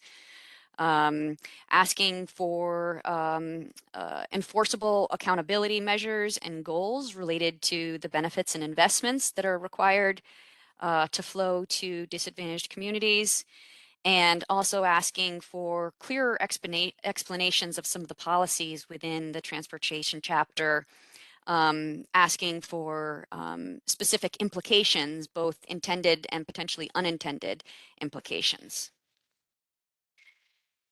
Moving on to the next slide, another topic that we heard a lot of comments on, that we're saying that we need to focus around climate and equity, were on just transition. There were calls for needing more stronger language on supporting labor standards, also to specifically require prevailing wage and benefits, project labor agreements, community benefits agreements, looking to the state to leverage its purchasing power and work with companies that support just transition principles, and significantly providing funding and other technical support for workers and communities that would be affected by the transition from fossil fuel use. In buildings, they expressed concern that the chapter failed to align the strategies that prioritize investments in disadvantaged communities, and calling for the council to include climate justice working group recommendations. Those include items such as a utility customer bill of rights, a safety net guarantee of affordable renewable energy to every household, public education on the energy system, and clawback provisions around public subsidies to private landlords as an anti-displacement strategy to mitigate rent increases and evictions. On industry, they requested that we clarify that this chapter's intent is to promote climate and environmental justice and not business development.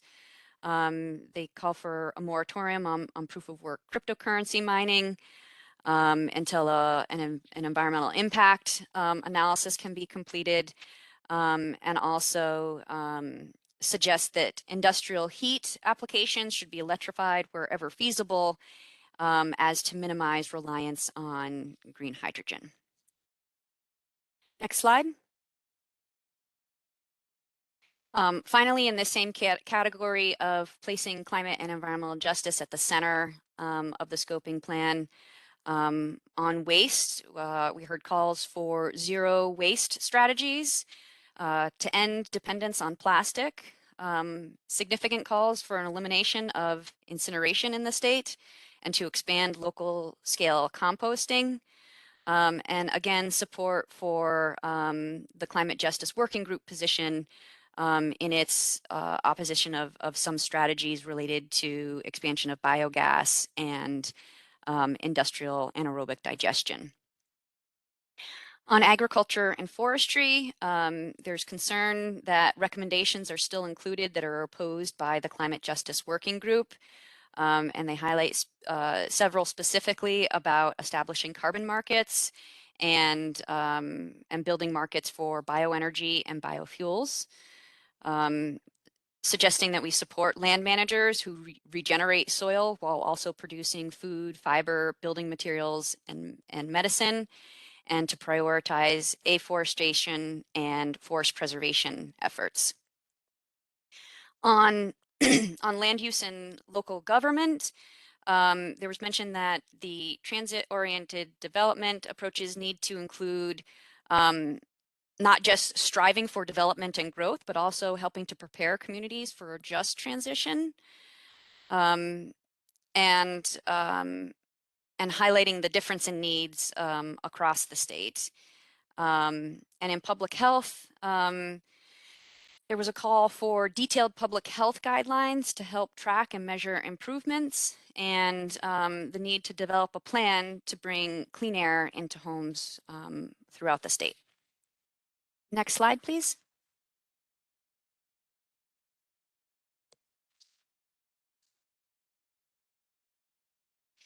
The next grouping that we have is what we're calling multi-topic. And so again, you can see why this is not, there's a little bit of gray area in some of these as to kind of what category you'd put them into. But most of these campaigns were, there were 9 campaigns that really addressed multiple topics within the same campaigns.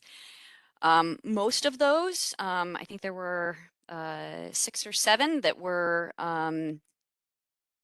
very supportive of climate action, and really had comments that pretty much aligned with the last 3 slides. So the comments of that were categorized under the climate and environmental justice campaign themes. And so I won't reiterate those. There was one campaign that was concerned about the plan harming upstate and suggesting that we need to strike the right balance of protecting the planet and safeguarding the economy. And then we had another campaign that was multi-topic that was again very much supportive of climate action and suggesting the need for more interim goals every 2 or 4 years, stronger financial support for electrification, and calls for forest policies that protect forests and provide support for landowners to manage their lands for long-term carbon storage. Next slide.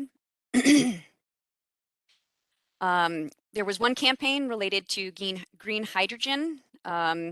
They had concerns over it being positioned as a climate-friendly solution, and, suggest that it should only be used as a last resort for decarbonization. Next slide. On the topic of agriculture and forestry, we had 7 campaigns. Most of these were folks that identified as members of the Empire State Forest Products Association.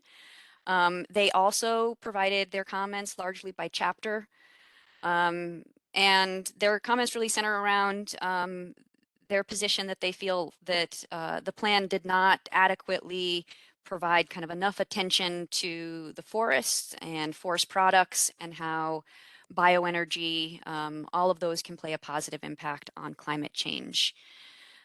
So on the industry side, they suggested that we need to include consideration for the paper and wood products industry, particularly the use of manufacturing process residuals in both thermal and electric generation processes of manufacturing and in the production of densified wood pellets. In buildings, they expressed concern that the plan fails to acknowledge the value of embodied carbon in natural building material supplies. On agriculture and forestry, calling for the plan to more boldly recognize the role of the private forest owner, and also suggesting that sustainable forest management really should be requiring use of all parts of the tree, and that the low-grade biomass and manufacturing residuals can in fact provide a good feedstock for low-carbon energy resources, while also minimizing forest decay and use of landfills. On land use, again, we saw them calling for the plan to be cognizant of property rights.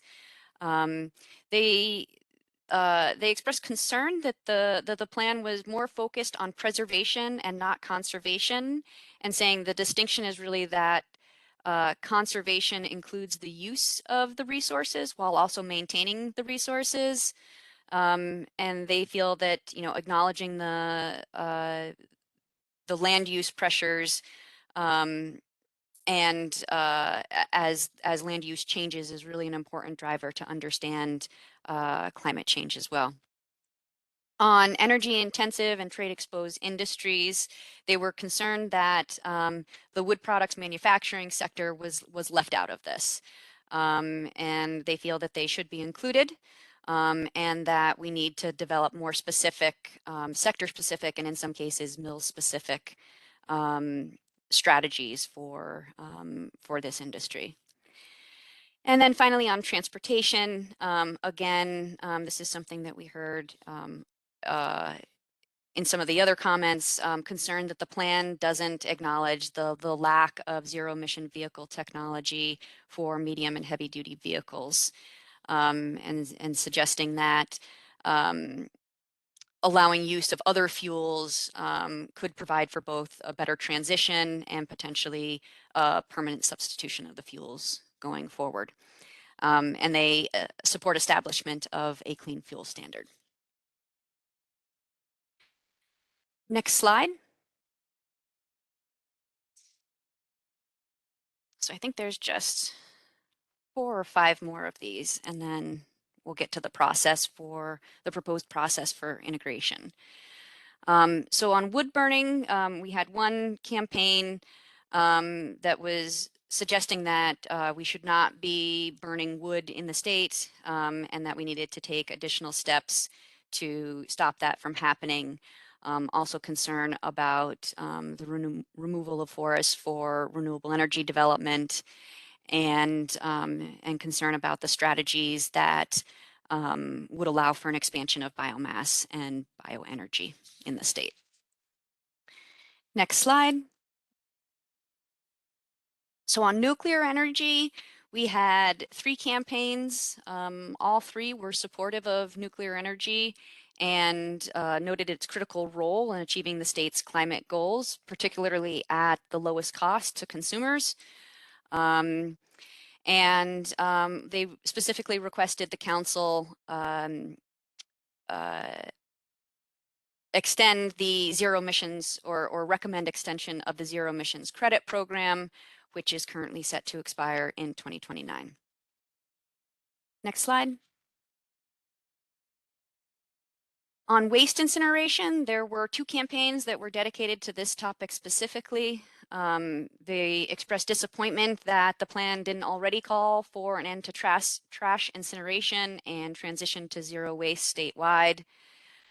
Calls for prioritizing ending waste incineration, including closing the existing municipal solid waste incinerators that are in the state, and making a recommendation in the plan that no new incinerators be permitted, and calling for a transition of New York to a zero waste system that is as protective as possible of public health, environmental justice, climate, and the environment generally. And next slide, this is the final one campaign, was more related to legislation, and Here they were suggesting that we're at a very critical stage and that at the very least we need to stop expansion of fossil fuels. And they urged that the council co-sponsor the Renewable Heat Now package of bills that are listed on this slide. So next slide, please. So obviously this is considerable input, and there isn't a lot of time to work through all of these outstanding materials, especially if you consider, this is just a subset of the comments, and that we would also be pulling together topical summaries. So what we're proposing is that we split the topics into kind of two groups. We would have the public feedback in the subgroup topics, and then in the non-subgroup topics, for the subgroup topics, we'd take the relevant content from the public comments and provide it to the subgroups for consideration as they're working on their recommendations to bring back to the full council. For the non-subgroup topics, we're suggesting that we'd work through those that input received on a topic by topic basis at the CAC meetings. And so that would occur during September and October. And so for instance, we could take chapter, say transportation, and share this is what the general themes are on the comments that were specific to transportation. And here are the actionable recommendations.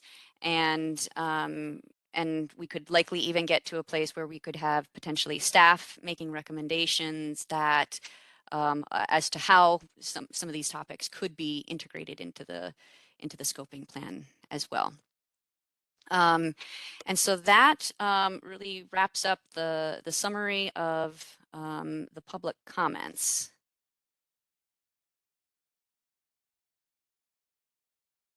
Sarah, you did a great job with that. Thank you. Thank you to you and everyone involved in digging into all these incredible comments. Do you want to take any questions on that? I'm not seeing any hands raised. So I'm thinking it might be helpful for me to run through perhaps the next, it might just be the next two slides. There's on climate justice. Yeah. Yep. Okay. Go ahead. Yep. Thanks. So if we go to the next slide, please. We'd propose a similar process for the council to work through and consider and deliberate on the feedback that was provided by the Climate Justice Working Group last year. And so similarly, we'd combine their feedback, we'd categorize it into the subgroups and non-subgroup works, non-subgroup topics, sorry. Several of the subgroups have already started considering the prior feedback of the Climate Justice Working Group. And they've used the spreadsheet where we summarized what the Climate Justice Working Group feedback was. That's posted to the Climate Act website. That has been shared with the subgroups, and I know they're looking at some of that feedback. But what we would suggest is that for the Climate Justice Working Group feedback that was not directly related to a subgroup, that it could be addressed alongside but separate from the public comment feedback and considered and discussed by the council by chapter or topic area. So we could take electricity as a topic and say these are the public comments we heard on this. These are the actionable recommendations coming out of that. And then here's also the Climate Justice Working Group feedback that was captured within the scoping plan, the draft scoping plan, but may not have been fully discussed or deliberated on by the council. And so really giving the council an opportunity to look at the plan topic by topic and then address both the public comments and Climate Justice Working Group feedback. And so that's probably a good place to stop there, just because those pieces kind of fit together. I think we would like to hear from council members as to whether they think this is whether this proposed approach could work or if they've got alternative suggestions. I'm also happy to take any questions on the public comment feedback that I presented on as well. Sarah, it looks like you've got Ann on there. Ann and Paul. Thanks. First, Sarah, thanks for going through all that now and before when you actually go through all the comments themselves. A lot of really important feedback, but as I sit here and listen to the whole thing, I'd say not a lot of surprises. It sort of reflects the different viewpoints we've heard from the council members or different things we heard at the public hearings when we attended them.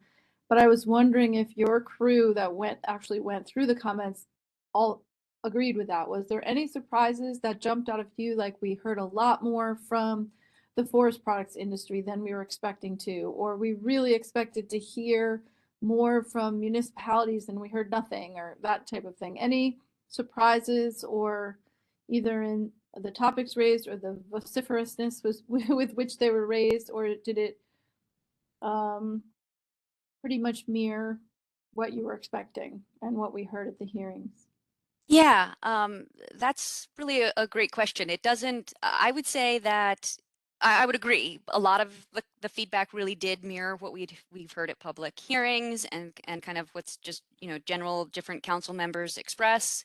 So not terribly surprising. I would say the forest products industry, I think having, you know, that they organize themselves to, you know, to submit comments, that they, you know, consistently hit kind of the same themes throughout each of their campaigns, even though they were focusing on, you know, one chapter at a time.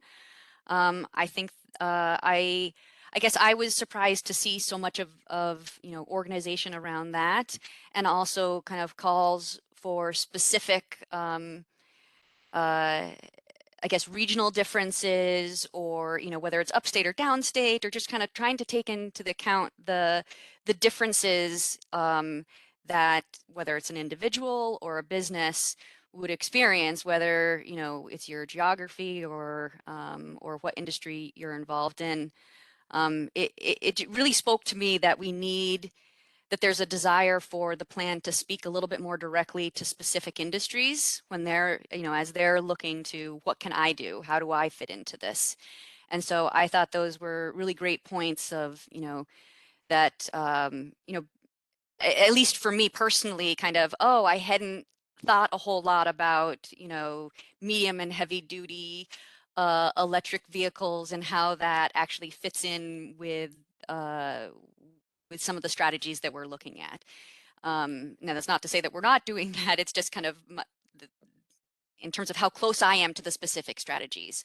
I thought that a number of good points were made about kind of availability of technology, and to kind of essentially just make sure that we're not having any unintended consequences, or trying to be as cognizant of the consequences as possible. Mm-hmm. And I saw the comment there, the one theme you mentioned, that, you know, people don't know about this as much as they should. I'm sure that's true, but I also think, you know, you got 34,000 comments. It's a small fraction of the state, but it's a lot of people. It's hard to judge. Did you think, geez, I really thought I'd hear from, I don't know who to say, apple orchards, you know, some sort of sector that you just didn't hear from at all, like public transit agencies or something someone was missing? Nothing that would jump out at me, no.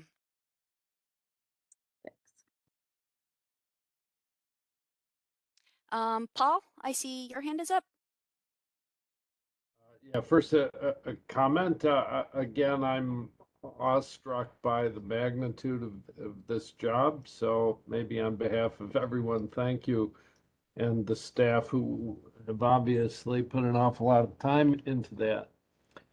Germane to that, I guess I'm curious about the extent to which we are considering integration of the public input, taking into account the extent to which that input speaks directly to or contributes directly to our ability to meet the provisions of the Climate Act. You know, that it's previously unconsidered ideas about approaches that would be viable or unanticipated costs. I guess you mentioned, are we considering them in terms of their, the extent to which they speak directly to how we meet the provisions of the Act? I'm sorry, Paul, can you, I missed the question in that, I'm sorry. I'm just asking about how we sort of prioritize the consideration of ideas, focusing on the extent to which they are constructive contributions to, you know, not previously considered approaches for meeting the provisions of the Climate Act or avoiding unforeseen costs. Just considering those inputs that are directly helpful to us in our process of producing a useful scoping plan. Yeah, so I think some of that lies with the council, with individual council members to kind of express where they are seeing the feedback and where they would like to address more of it. I mean, you make a very good point. I mean, with the volume of feedback that we have, it is not likely we are going to address every single public comment, and certainly not to the satisfaction of those commenters. And so how do we prioritize? What we're looking, so one of the things is we're looking at the kind of the common themes that come up, right? What are we hearing again and again and again, and trying to raise those as, you know, we keep hearing this, you know, or we're hearing it from a large number of people, and so prioritizing somewhat on in that way. But also I think we can, you know, we could certainly, there's going to be, you know, when you get down into any particular chapter or topic, I think there'll be, you know, judgment calls from the council as to what comments that they feel are best to be addressed by adjusting the plan versus not. And so I think that's something that we'd be looking for feedback from council members on in terms of their interest in advancing different or new strategies in particular areas.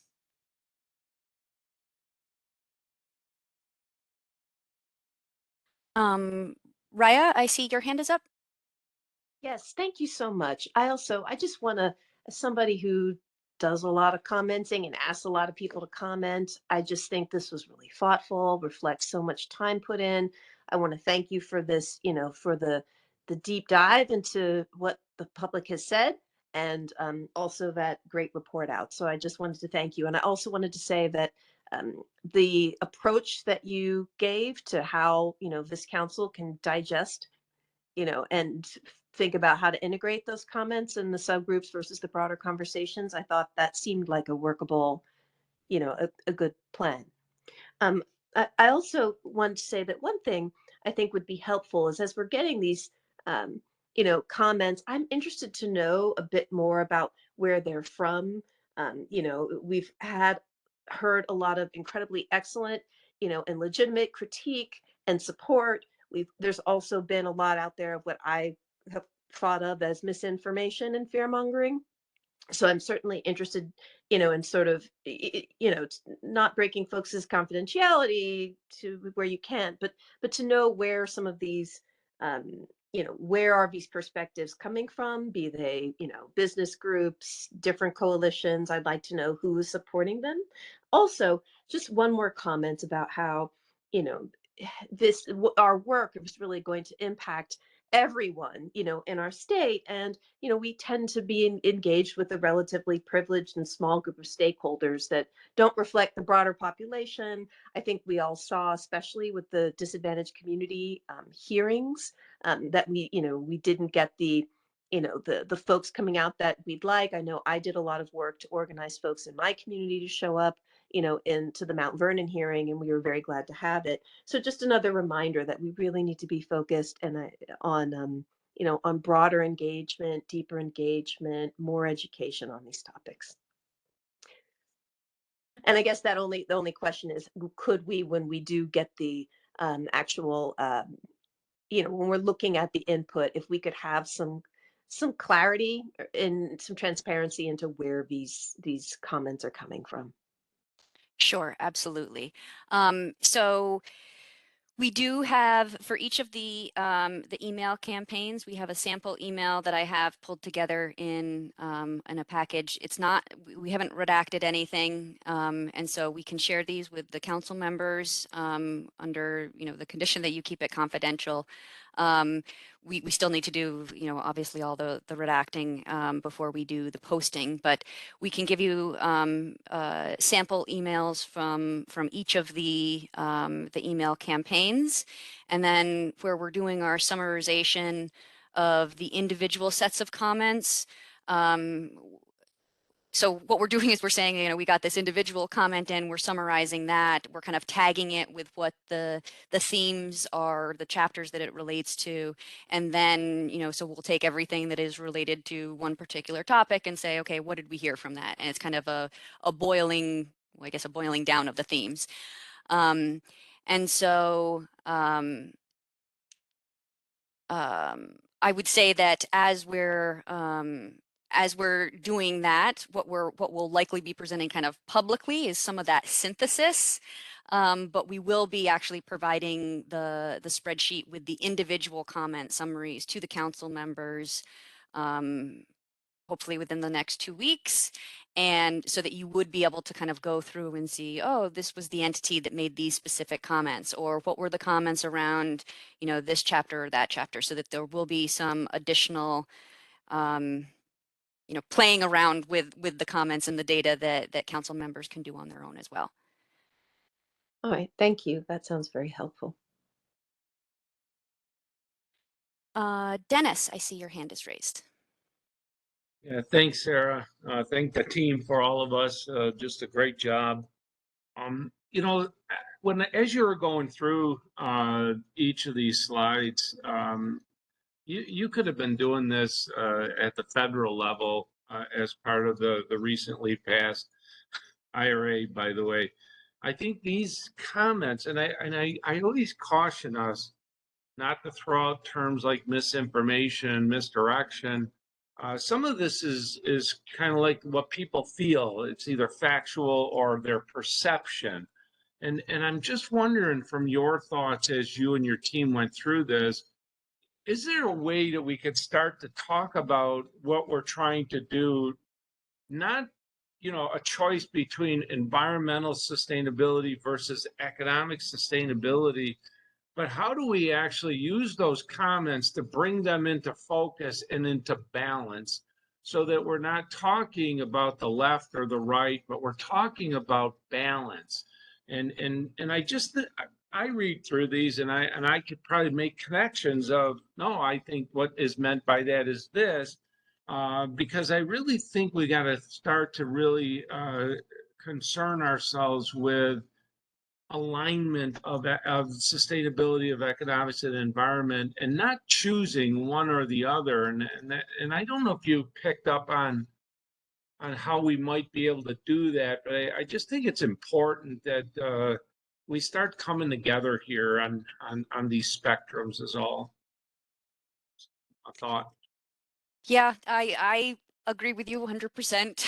I think, honestly, I feel like, this is part of the process for us to get it right, is to hear, from the public and to have them point out areas where, hey, you didn't think about this, that is directly impactful to me. And so I think that, it's not just about kind of how do we want to adjust the plan in my mind. It's like, how do we, the plan is a big piece of that, but how do we want to communicate this? How do we want to, how do we actually bring folks together? it's a great idea, right? And you know, but the actual to make it happen, it always seems like that's, you know, obviously the tough part.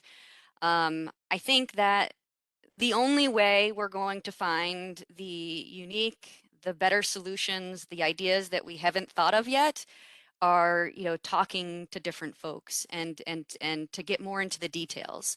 So if we're talking at a high level and we say, oh, you know, we're going to electrify all vehicles by a date certain, I can understand, you know, I'm just talking generally, and I might be only speaking in my mind to light duty vehicles or passenger vehicles, but folks in the trucking industry are going, whoa, hold back, you know, like, how are we going to do that? And so I think we need to be more specific in our language. And then it's just, it's something that, you know, we're not going to get it right in this final scoping plan, I would say. We're never going to get it right. We're always improving on it. And so these are conversations that need to take place, not just, you know, as we develop the final scoping plan, but beyond that, as, you know, as we start to do some of the implementation.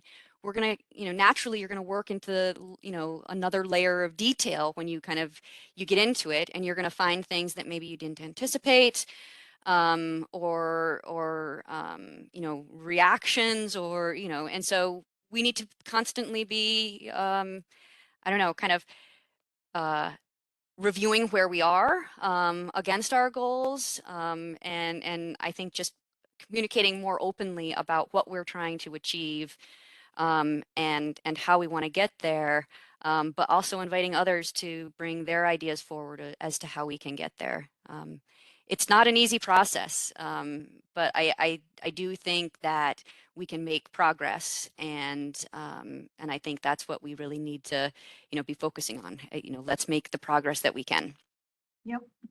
And I would just say, you know, this is what this is for all of us to take in as we look to finalize the plan. That's why these comments are here.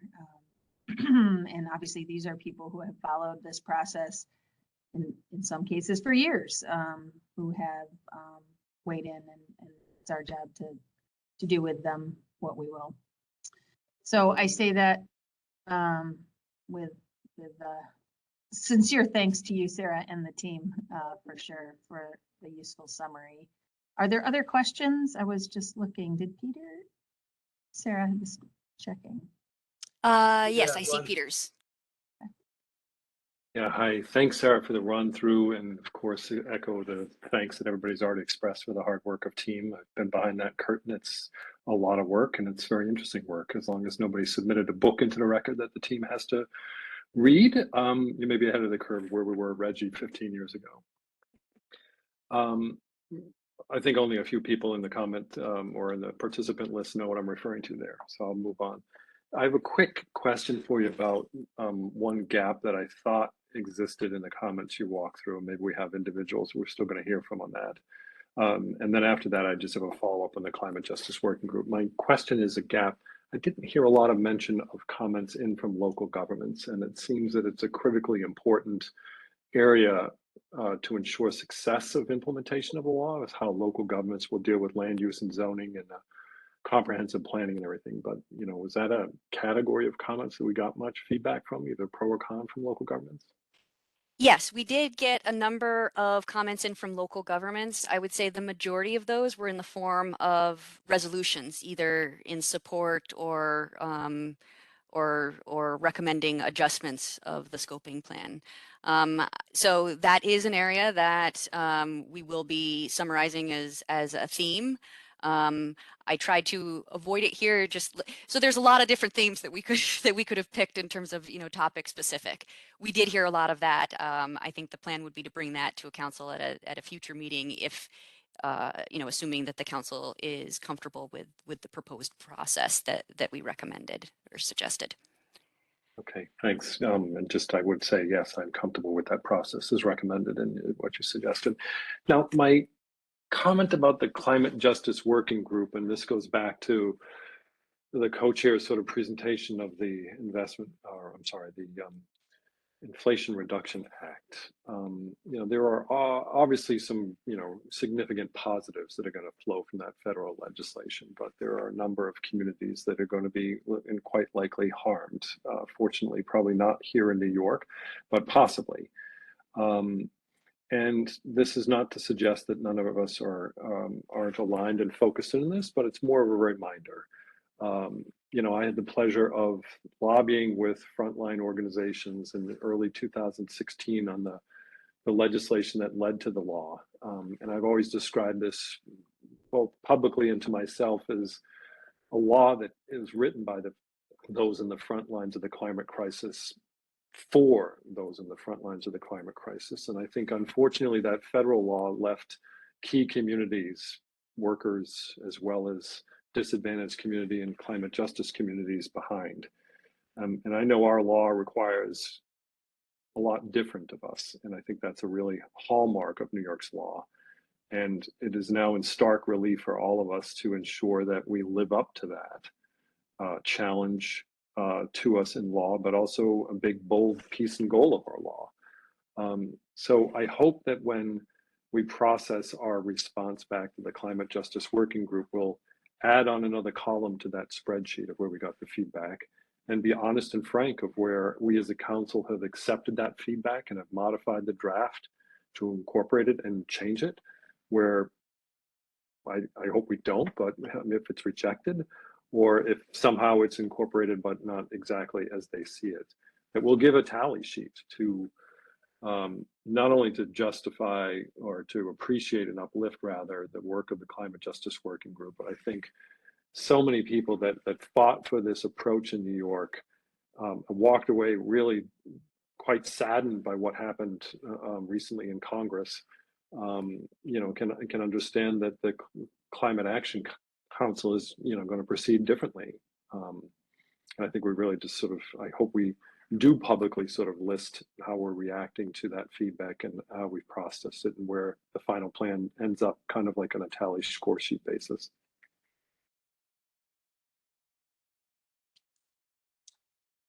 Yes, and I think that's, you know, exactly what the Climate Justice Working Group has asked for, kind of a definitive, like, if you are not accepting this, you know, like if you're not taking the feedback as, okay, we're going to modify as you've suggested, they have asked for that response.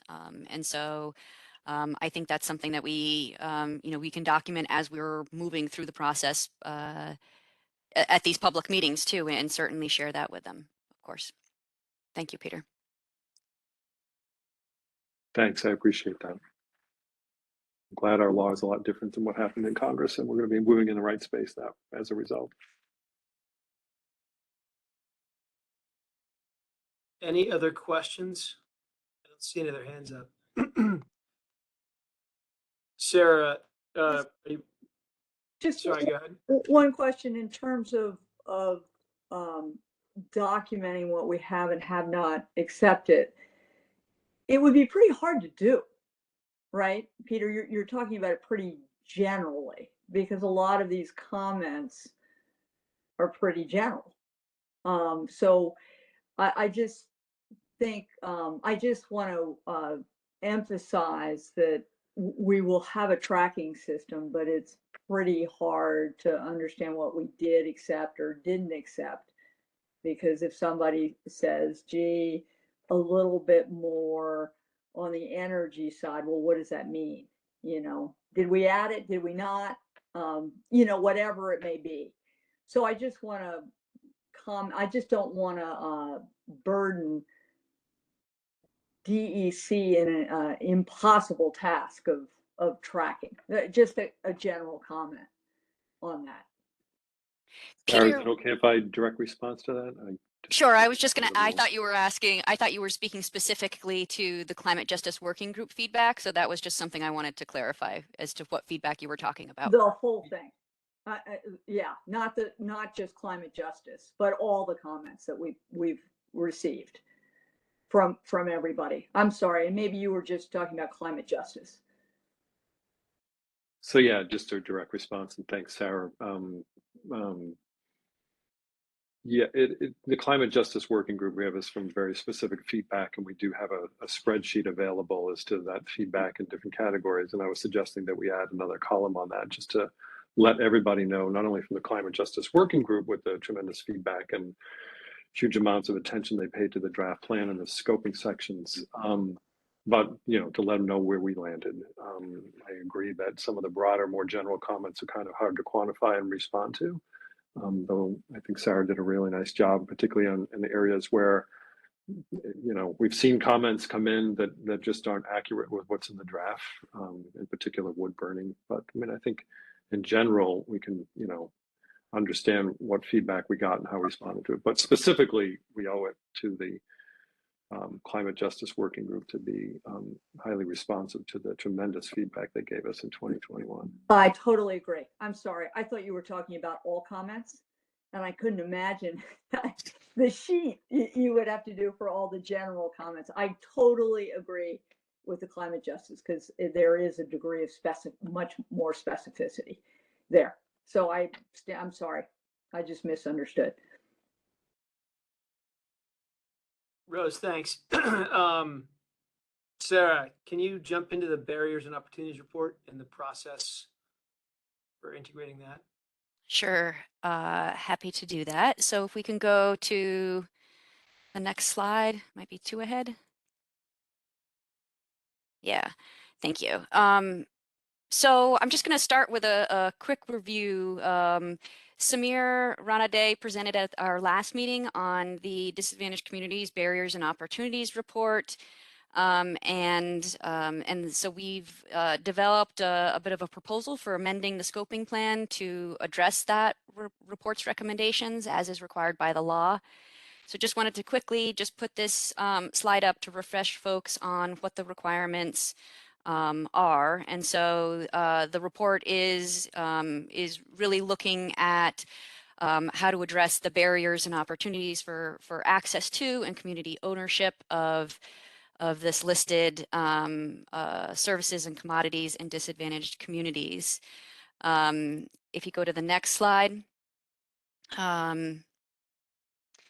the results from the Barriers and Opportunities report, these were the high-level themes and recommendations that came out. So we had the 3 themes of ensure inclusive processes, streamline program access, and address emerging issues. And there were 8 recommendations that were organized under those themes that should be viewed as high-level principles that can help increase access and ownership in disadvantaged communities. There were a number of opportunities also connected to each of these recommendations. So kind of the next layer below this has, an additional 35 more detailed opportunities.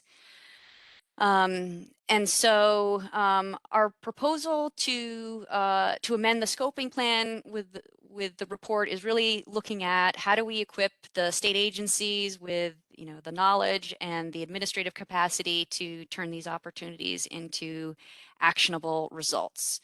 So if we can go to the next slide. So what we're proposing is first that we would include the high-level recommendations from the previous slide in the climate justice chapter as themes and principles that would guide the state in implementing the Climate Act. Of course, if the council chose, it could also, make any modifications or include implementation steps within that area. Additionally, we would propose that we'd include a directive for state agencies to conduct a self-assessment of their relevant programs and policies to better understand the barriers specific to the agencies and to develop solutions accordingly. And the agencies would use the themes, principles, and opportunities to guide and cross-reference their work, and also can be provided with additional tools and resources from assessments that have already been underway. For example, NYSERDA has started with its assessment, and so that could potentially be modeled for other agencies. There are important details on the metrics and deliverables and timetables that would still need to be fleshed out. but thinking that we'd want to have all agencies making tangible progress in implementing the solutions to their barriers by 2024. And then in terms of modifying the scoping plan, we'd also, within the sectoral chapters of the scoping plan, we could also include specific opportunities from the report that are determined to be actionable in addressing specific barriers that are associated with certain sectoral policies or programs. And so the actual kind of coordination and all of that work would just be, we're just starting to kind of get that kicked off, but that would be the intention, to basically capture the high level recommendations and feedback in the climate justice chapter, potentially provide some direction to agencies about how to start implementing. And then with each sectoral chapter, we could include more specific opportunities from the report as they're relevant. So also open to hearing any feedback on that.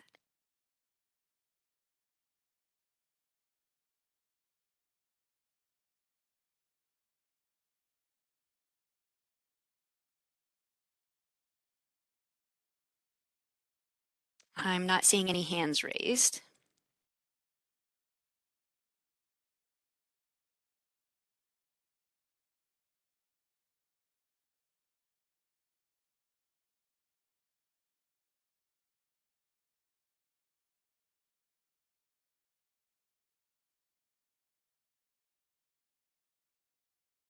Okay. I think we can move on. So if we want to go to the next slide. Yes, so we're at the next steps. One more slide, please.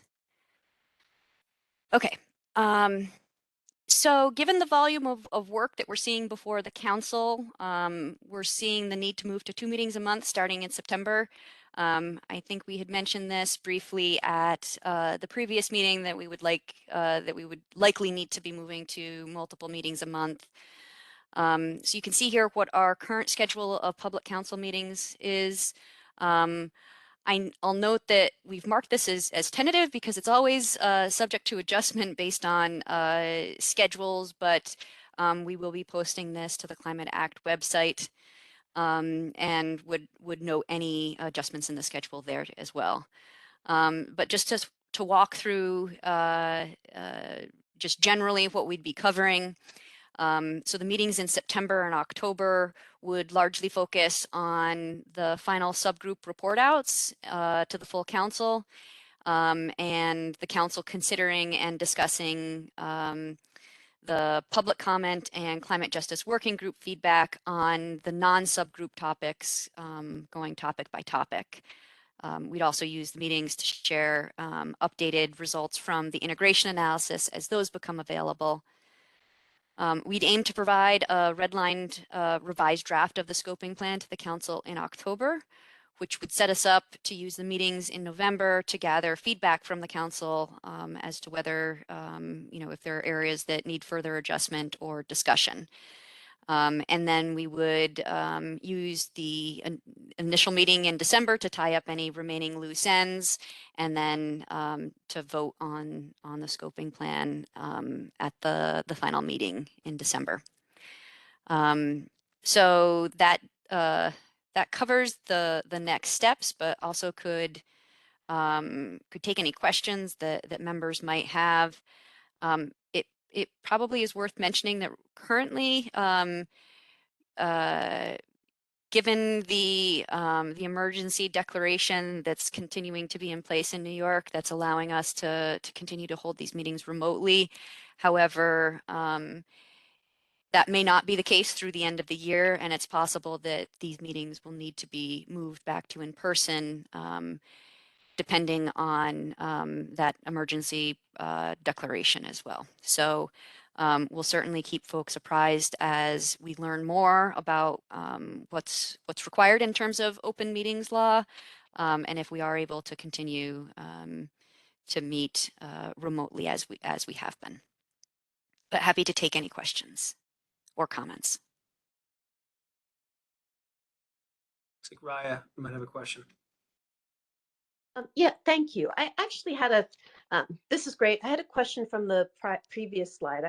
I wasn't 100% clear because we talked about, how the council is going to discuss comments. And then we talked about how, that you're working to coordinate how the actual plan revision will happen in specific chapters and with regard to comment. But maybe could you clarify, maybe a bit more, what will that process look like in terms of, subgroup recommendations, full council discussions, and then actual amendments and changes to the plan itself?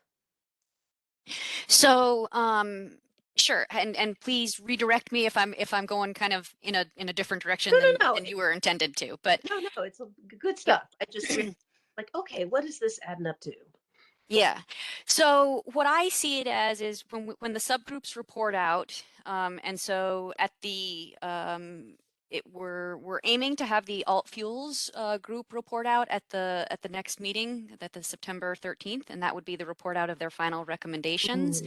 What we're thinking is they can kind of present, this is where the group has landed, and there would be an opportunity for discussion amongst the council on that topic. We'd ask that the subgroups identify any public comment or climate justice working group feedback that's relevant to their subgroup that they did not yet address or consider, so that we could be sure to have that be considered at the council level. And then what I was thinking with the topical feedback, so the non-subgroup topics, that we could take that, likely chapter by chapter. It might be that we want to break it up, agriculture and forestry. Would we want that together? Would we want to take ag separate from forestry? There might be a little bit of adjustments, but generally I would say the thinking is we show these are some of the general themes that we heard from the comments, similar to what I went through today with kind of the general feedback, but it would be topic specific. So say transportation, these are the comments that we heard, or the general themes that we heard. Also pulling out actionable recommendations, because in some cases the comments said specifically, it wasn't just saying I support this or I support that.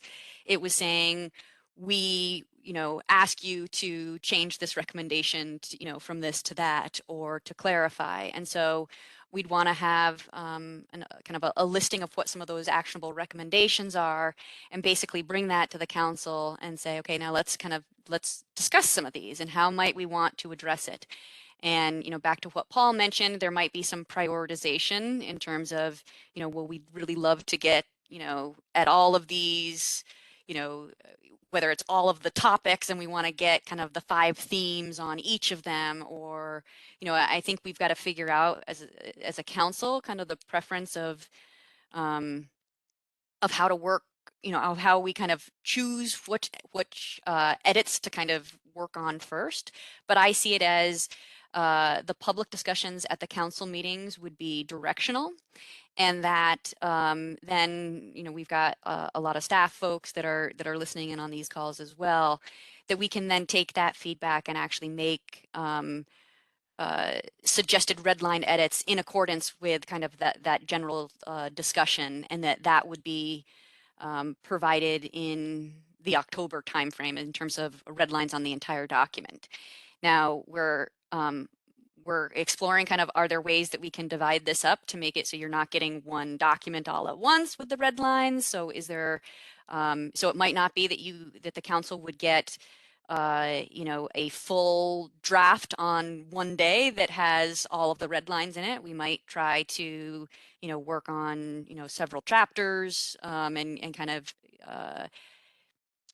get the chapters out to you to review. We have it come back. So there's kind of a couple different options for how we can work through this. And I think some of it will be dependent on how the discussions go at the council meetings, how aligned we think folks are or not. And it might take more discussion time on some of these topics as well. So even though we'd have alternative fuels, if we're thinking that they'd present out their final recommendations on September 13th, it's possible that the council would not resolve everything at that meeting, and then we'd have some time at the subsequent meeting to readdress any of the items that we perhaps didn't get through.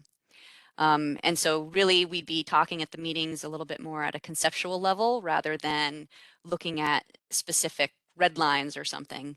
But the idea would be that we'd be doing a lot of active listening, and staff could then make some of those redlined edits, provide it back to the council to see, did we get this right? And so this directionality includes the subgroup recommendations. Yeah, yes. When the subgroups report out with their final recommendations, we would expect that the full council would then say, okay, what do we want to do with this, with the recommendation from the subgroup? Or, there's probably going to be some level of discussion around it, familiarizing the folks on the council that may not have been involved in the subgroup discussions of how maybe some of the elements were arrived at. But so it depends a little bit too on, if a subgroup is making, if they're actually working on red line edits currently, and I think the gas system transition subgroup is looking at some red lines, then certainly, the council could kind of consider that, and we can incorporate that in to the red line draft. But I believe that in not all cases that we will, sorry, I'm getting too many double negatives in there. I believe that we'll be in a situation where we will not have that level of detail in terms of a red line edit to bring to the council in, the September and October timeframe to kind of work through that. I think we want to start at, these are the general themes of the public comments, kind of take it down the next level. What does the council want to focus on in terms of addressing? How do they want to, kind of what direction do they want to kind of take that recommendation in? And to what extent, right? I'm not trying to limit the amount that council members can propose edits, but really trying to make it be something that's workable for the public meetings. And so thinking that, we can talk a little bit more. I feel like I'm probably using the word wrong, but more directionally, kind of like where do we agree with this conceptually, and then to actually make the physical edits in the scoping plan. I'm suggesting that staff could kind of listen to the conversations and then say, okay, so what I heard was this, and then we can bring those red lines back to the council. Before they would become, incorporated into the final draft. Yeah. All right. So I have Sarah, or sorry, Raya, please. Well, no, I have there's a lot there, some to unpack. One, like take the subgroups, for instance, the task of the subgroup was to create a framework for the gas transition with the anticipation that it will be in the plan, that the plan will include a framework and it must look like A, B, C, D, which if I'm correct, that was my expectation anyway.